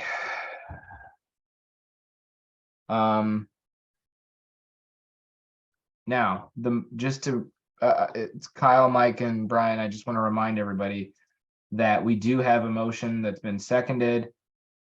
And that is to change the date from April 1st to April 15th. So Kyle, Mike, and then Brian. Yeah, so I just wanted to speak against the amendment. Oh, by the way, has that amendment been seconded? Yes. Okay, I'd like to speak against the amendment simply because I think that unfortunately we're in a position where we do need to go ahead and force the hand. I think what Brandon said is exactly correct. There's precedence to support that that where the members go is where the party exists. And I think it's, I think we've been kind of forced into that decision. So I speak against the amendment for that reason. Mike, Again, I don't feel like we need to think of this as a competition. Like I said before, based on bad information, I made a mistake and thought I was no longer vice chair. Greg made a mistake and thought he was no longer on the LEC. Then this new information came to light and we realized our mistake and corrected it. And that information hasn't gone out to everybody yet because not everybody is on this call. But once we put it out there, for instance, right now, Andrew thinks he's chair based on that bad information. But once we put out that information, he'll realize he is not. And so on and so forth. Other new people think that they were elected the other night based on bad information. But once we put this out, what we found, they'll realize they were elected to fill roles that were not vacant. And we'll all realize that the event scheduled in Wixom on the 1st was scheduled by mistake. It's not a competition, it's a mistake that we're correcting now. Right. Mr. Ellison. I call the question. Okay, the question is whether or not we should change the date from April 1st to April 15th. Okay, so an aye vote is to change it to the 15th. A no vote is to keep it the 1st. All those in favor say aye.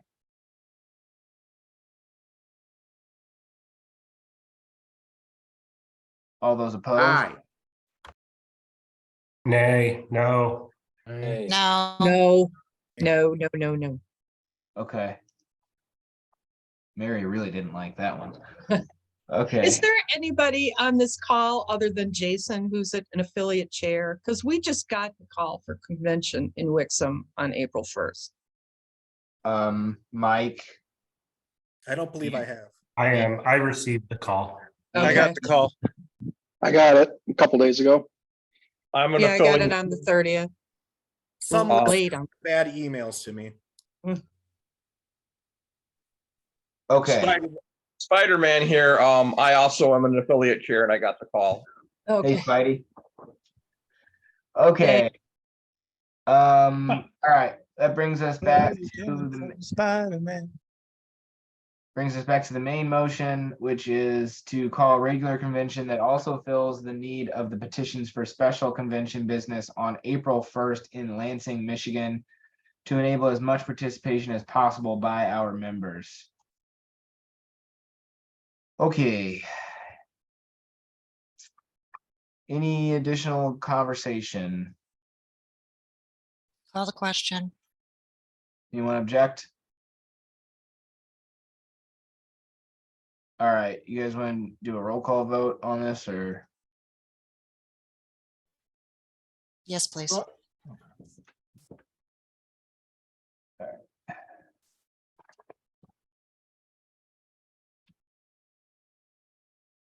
Mike Saliba.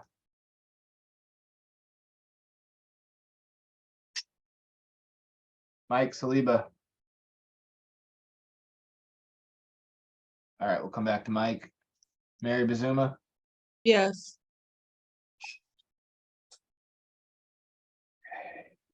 Jordan Martin, Yeah. Dave Caney, Dane, Raphael, Yes. Brian Ellison, yes. John Elgus, Yes. Greg Stimful, Yes. Kyle McCauley, Yes. Jamie Van Alstine, Yes. Scotty Bowman, No. Mike Saliba.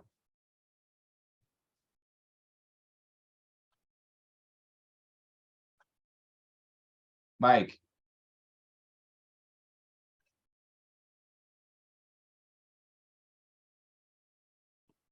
He's muted. okay. Well, it passes 9-1. Hello? Oh, hold on. Oh, yeah, we're voting. Hello? Can you hear us? I can hear you now. What's your vote? What was the question? God damn it. On the first? Question is a motion, should we pass a motion to call a regular convention that also fills the need of the petitions? Yes. Okay. Think I voted for that, man. All right, passes 10-1. Mr. Chair, will this board take up the location tonight so that the call can be issued? If you propose the motion, we can. Then I propose a motion to secure the regular convention location tonight so that the call to convention can be sent out. And just briefly, there were two locations proposed. I motion to pick one of those two.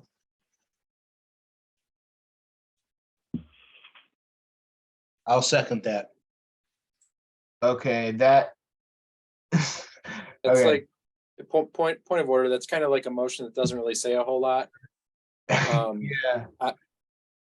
I would propose that we hear from Mr. Jeleno and he can give us the highlights of each space. And then I think a motion might be in order for us to specify the place. Jamie, I'm gonna rule your motion out of order since it doesn't actually accomplish what you want it to, and feel free to appeal my ruling if you disagree. Thank you, Mr. Chair. Okay, Mr. Jeleno.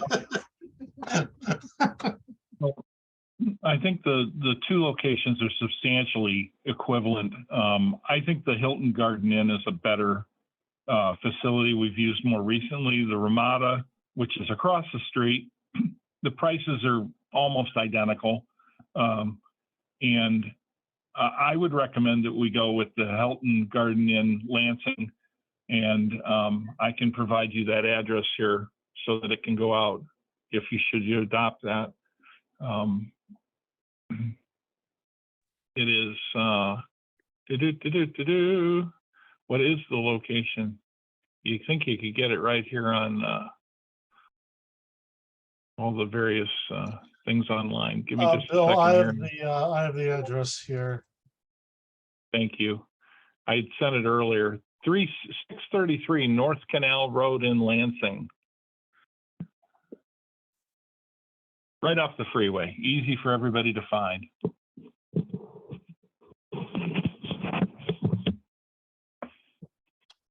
We've had conventions here in the past, Bill. We've had conventions at the Ramada. We've had other similar events at the Hilton Garden Inn.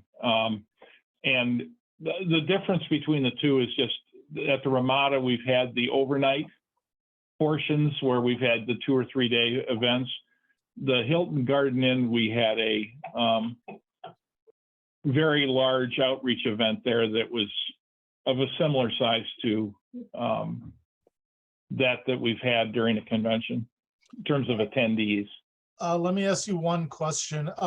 If we go with this venue and then at our next meeting decide to maybe have a convention committee to put on some more activities, would they be able to accommodate anything else? Yeah. Like meals? I specifically, if that was possible. And really what it comes down to is, we're essentially taking a full day block out anyway. Both of these hotels are large enough. They had the space to do one more of our size, but they're very large hotels and there may be other activities going on the same day. But we could certainly expand simply because we're already taking a full day block. So, Mr. Jeleno, just to be clear, would we then be able to bring in off-site catering if we chose? You can't do off-site catering at either one of the locations that I've investigated. That's actually fairly uncommon. Okay, thank you. Just my own take on having done, I don't know, 8 or 10 conventions. What if we just pack our own lunches? Well, again, a lot of people do that. A lot of people do that. And again, with the contemplation that had in prior discussions that had been had, it was hoped that we'd be looking at a 5 to 6 hour time block, in which case having a lunch wouldn't be necessary. People could just go to lunch when they're ready to go home. Mr. Jeleno, I don't know if I missed it. What is the cost of the Hilton Garden, the facilities at the Hilton Garden? So the base cost for either one of the locations is going to be about $1,000 to $1,200. And again, there's some investigation still being asked with regard to any equipment that might be available. I haven't been able to reach Bill Hall. You may or may not know he and Vicky both have COVID right now. And they have in the past, I recall a function at another location in which they brought some AV equipment. And so the committee would still need to figure out what, if any, we'd be able to mitigate costs by doing so.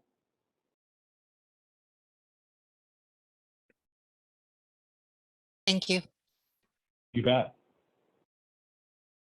Mr. Ellison?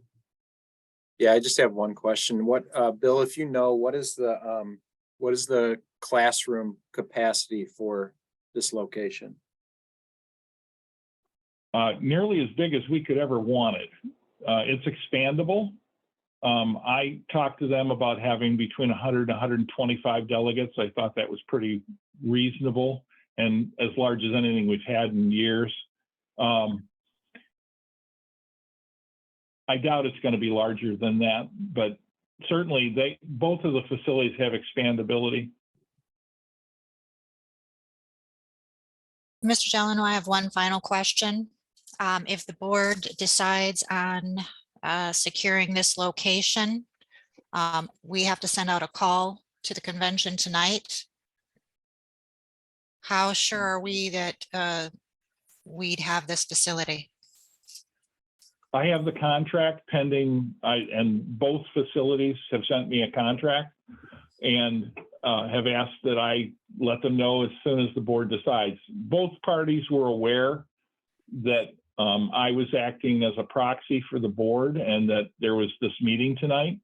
And I told both of them that I would let them know as soon as that decision was made. And both have assured me that tomorrow morning, all that I've spoken about will still be available. Did that answer your question? Yes, Okay. thank you.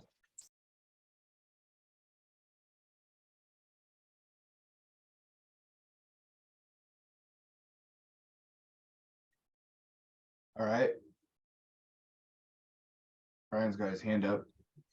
I guess at this point, I would just make the motion that we secure the Hilton location and include that information in the call to convention to go out tonight. I will second that motion. Okay. Any discussion?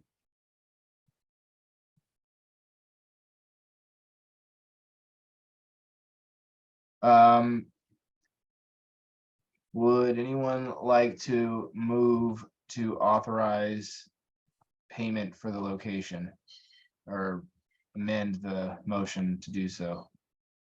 So moved. Is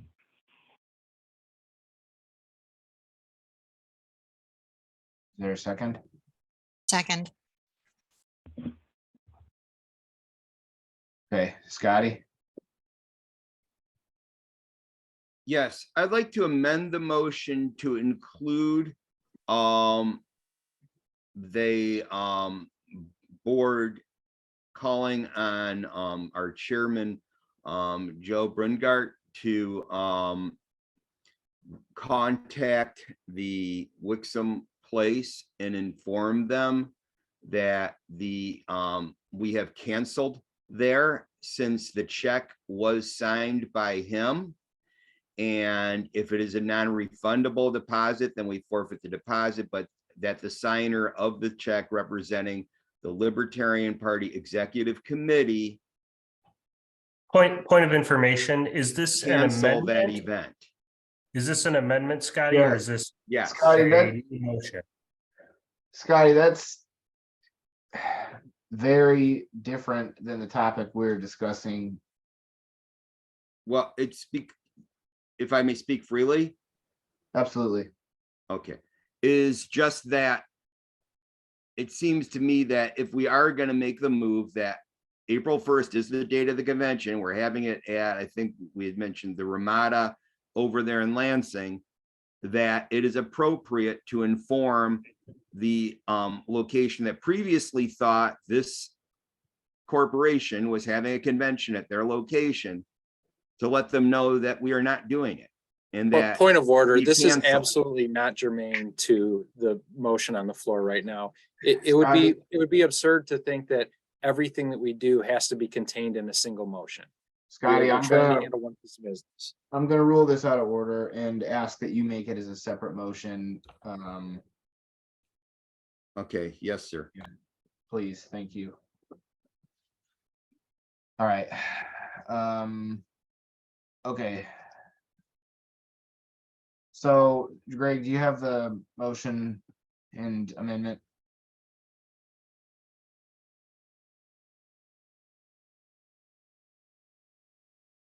Greg Stemple. You're on mute. I don't have it fully written down, but it was Brian's motion to go with the Hilton and to authorize payment.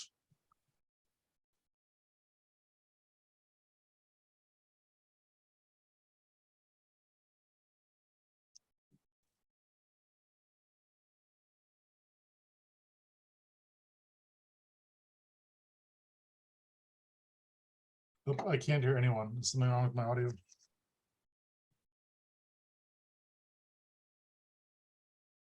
I don't think he was talking. We Okay. can hear you. All right, so the motion is to secure the Hilton Garden in Lansing location for the convention and authorize payment. Is that correct?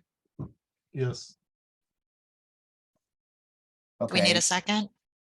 it was seconded, I believe. I thought so. Yeah. Okay. Okay, any discussion on the amendment? Okay, and anyone opposed to calling the question on the amendment? Okay, although, so the amendment that we're voting on is to add and authorize payment to the main motion. All those in favor say aye. Aye. Aye. All opposed? Okay, brings us to the main motion, which is to secure the Hilton Garden in Lansing location for the convention and authorize payment. Anyone opposed to calling the question? All right, all those in favor say aye. Aye. Aye. All opposed, say no. Okay, that passes. Okay. Any additional conversation on the convention?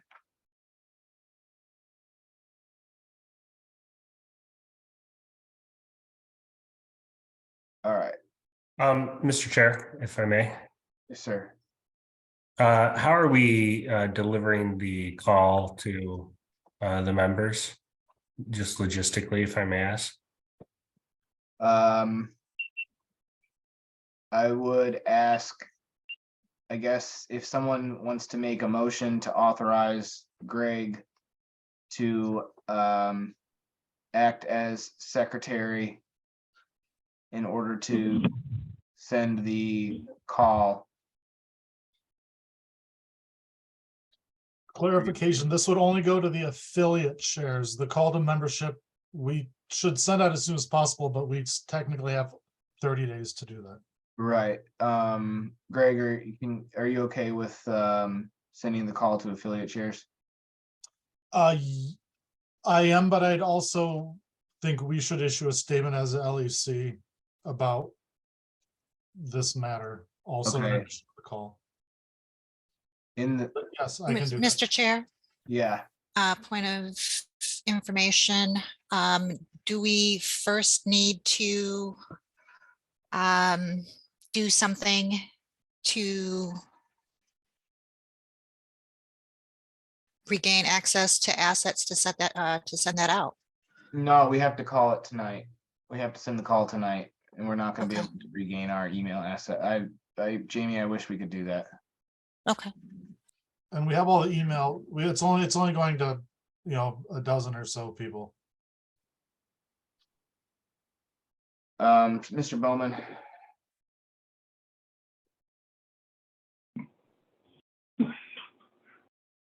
Is it appropriate for, is it in order, I guess is the right word. Is it in order for me to make the motion that what I was previously trying to present as an amendment?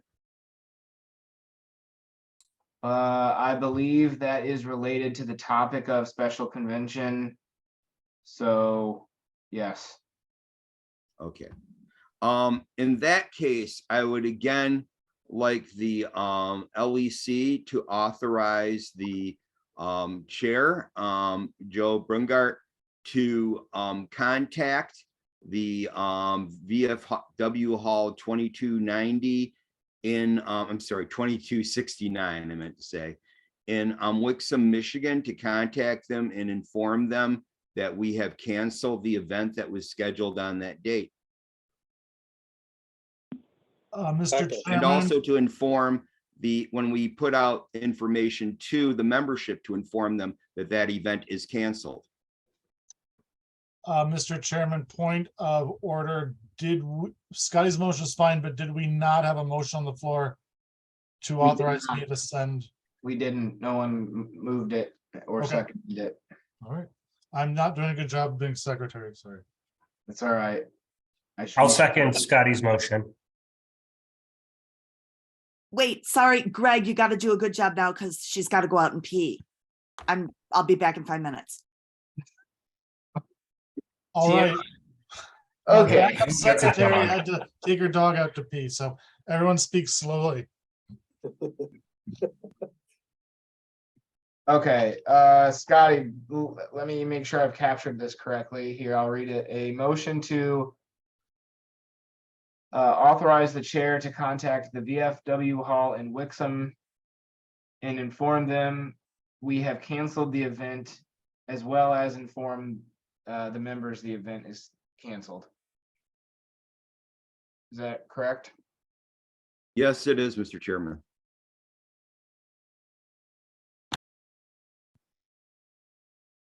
Call the question. Brian's got his hand up. If I could, not to be too particular, but I'd like to make an amendment, and I'm not knowing or having the exact language in front of me. I'm not exactly sure how I want it to read, but where it says that the event is canceled, I would substitute language that says the event is not authorized by the Libertarian Party of Michigan. Good idea.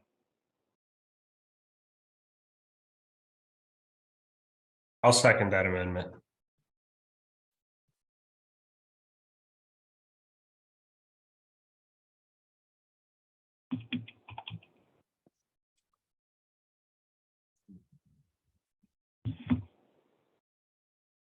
I'll call it to question too. We can move things forward. Second. Can we just get the make sure we have the language right before we call to question? Because again, with it, can you put it up on the screen? Yep, I'm gonna do it. Sorry, I hate to be difficult. Don't apologize. I'm not frustrated that you guys asking me to do my job. I'm just a little tired, that's all. Okay, can you see it? Yes, thank you. Okay, here, this is the main motion, and then this is as amended down here.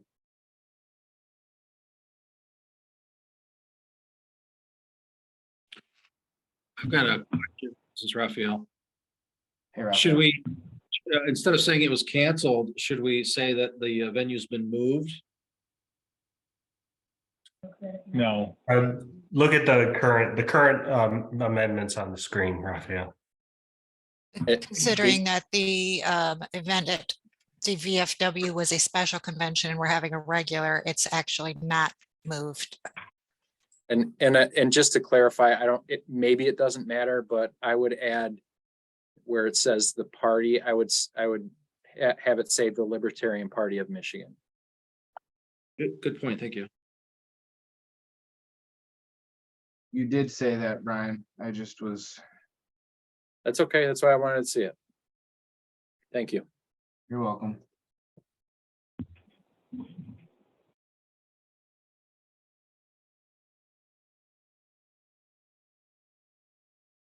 Okay, Scotty? You're on mute. Yes, I'm going to speak against the amendment. I think it's important that if we are, and I believe, I mean, I would not be taking this action of referring to Mr. Brungart as chair and voting at this point in this discussion this far. If it wasn't for the fact that I am convinced, due to any evidence to the contrary and the presentation of Michigan law, that in fact this executive committee is actually the executive committee of the Libertarian Party. There cannot be a special convention that this committee does not authorize at that location. And the check was issued from this corporation by the chair of this corporation. And so it is our event to cancel. And that is how I would see this. And to simply say that it's not authorized by us, well, that's true. It is a true statement that it's not authorized by us, but I don't believe it's strong enough because it's telling people there still is an event. And that just is going to add to confusion rather than simply saying, no, that event is canceled. Instead, we are having a regular convention at which we can also address the concerns of the special convention if there's any to be addressed at this location in Lansing. Maybe change it from is not to was not. That's even better. Yeah, okay, I would actually accept that. There's no such thing as a friendly amendment, but who cares? Okay, is that a motion to amend, Mike? Mike had to step away. Okay, Mike's saying he wants to move to amend.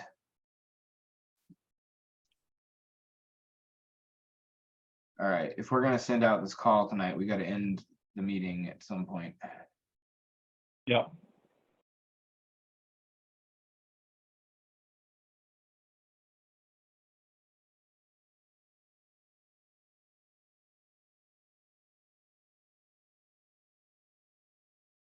All right, we're on the second amendment, which is to amend to remove or to change is to was.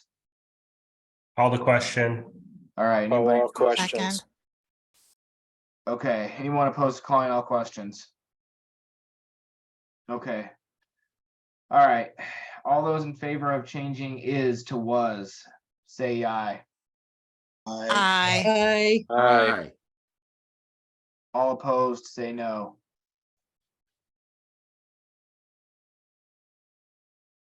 Okay. This is now was, all right. Question is whether or not we should change the main motion to state and inform them the event was not authorized by the Libertarian Party of Michigan. All those in favor say aye. Aye. Aye. Aye. All opposed say no. All right, this is the main motion.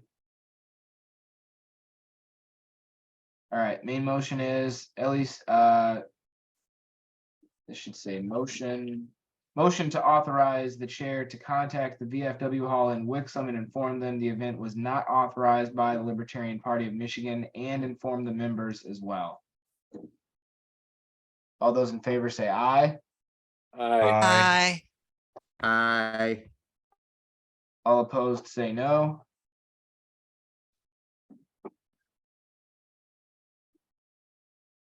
All right, that passes. At that. Okay, actually, the only other thing we were talking about was we need to send the call. So I can send the call as chair, or somebody can move to authorize Greg to do it. I would prefer Joe send it. Since he's the chair, I'm not the secretary. But I will send Joe the call that I wrote right after this. Okay. I don't think we have anything else, do we? Just a personal preference, Mr. Brungart, would you please schedule a regular LEC meeting soon so we can start getting convention planning going? Yeah, we technically have a regular meeting scheduled on the 20th of February. I will actually be sending out a call tonight for another special meeting on Thursday. We need to appoint a treasurer and fill the vacancy in District 2. And then I will probably call another regular meeting if there's the appetite to have one prior to the 20th, but I'll talk to people and see what they think. Okay, because we do want to make sure bylaws and maybe give a convention committee some. Yeah, if I could technically, if I could just speak real quick. Technically, the convention committee that we adopted in, I believe, November is still. We never told them they were not the convention committee, so they're still the convention committee as far as I'm concerned. The convention committee chair just didn't seem happy about that. Well, they can resign from the convention committee if they wish. I wish to resign from the convention committee. Denied. But more importantly, Mr. Chair, than the convention committee itself is we need to get bylaws committee. To a lesser extent, the platform committee, but if you're gonna hold a special meeting on Friday, let's put bylaws on there too, Okay. please. All right. Is there, Scotty, you have your hand up? Yeah, I think I'd be remiss if I, first of all, and I was gonna read over the bylaws, so I have two things. The first thing, simply a point of information. Do the bylaws say that the call to convention must be issued by the secretary? No. Okay, I'll believe you. I saw Greg shaking his hand. He played a big role in writing those bylaws. I believe you, Greg. Okay, next part. I wanted to make a motion that to call on, to authorize the chair, a motion to authorize the chair to seek counsel to find out what avenues we can take to reclaim control of the MichiganLP.org website and subdomains without assuming that there isn't cooperation from those who currently have control. That's Scotty, that's out of order, unfortunately. It's a special meeting. We only have the two topics on the meeting.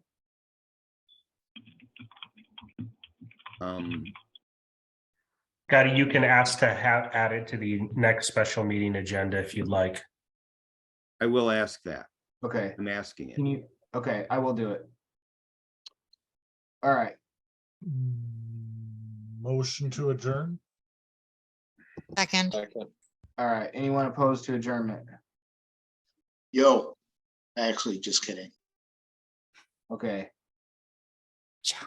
All right, we're adjourned.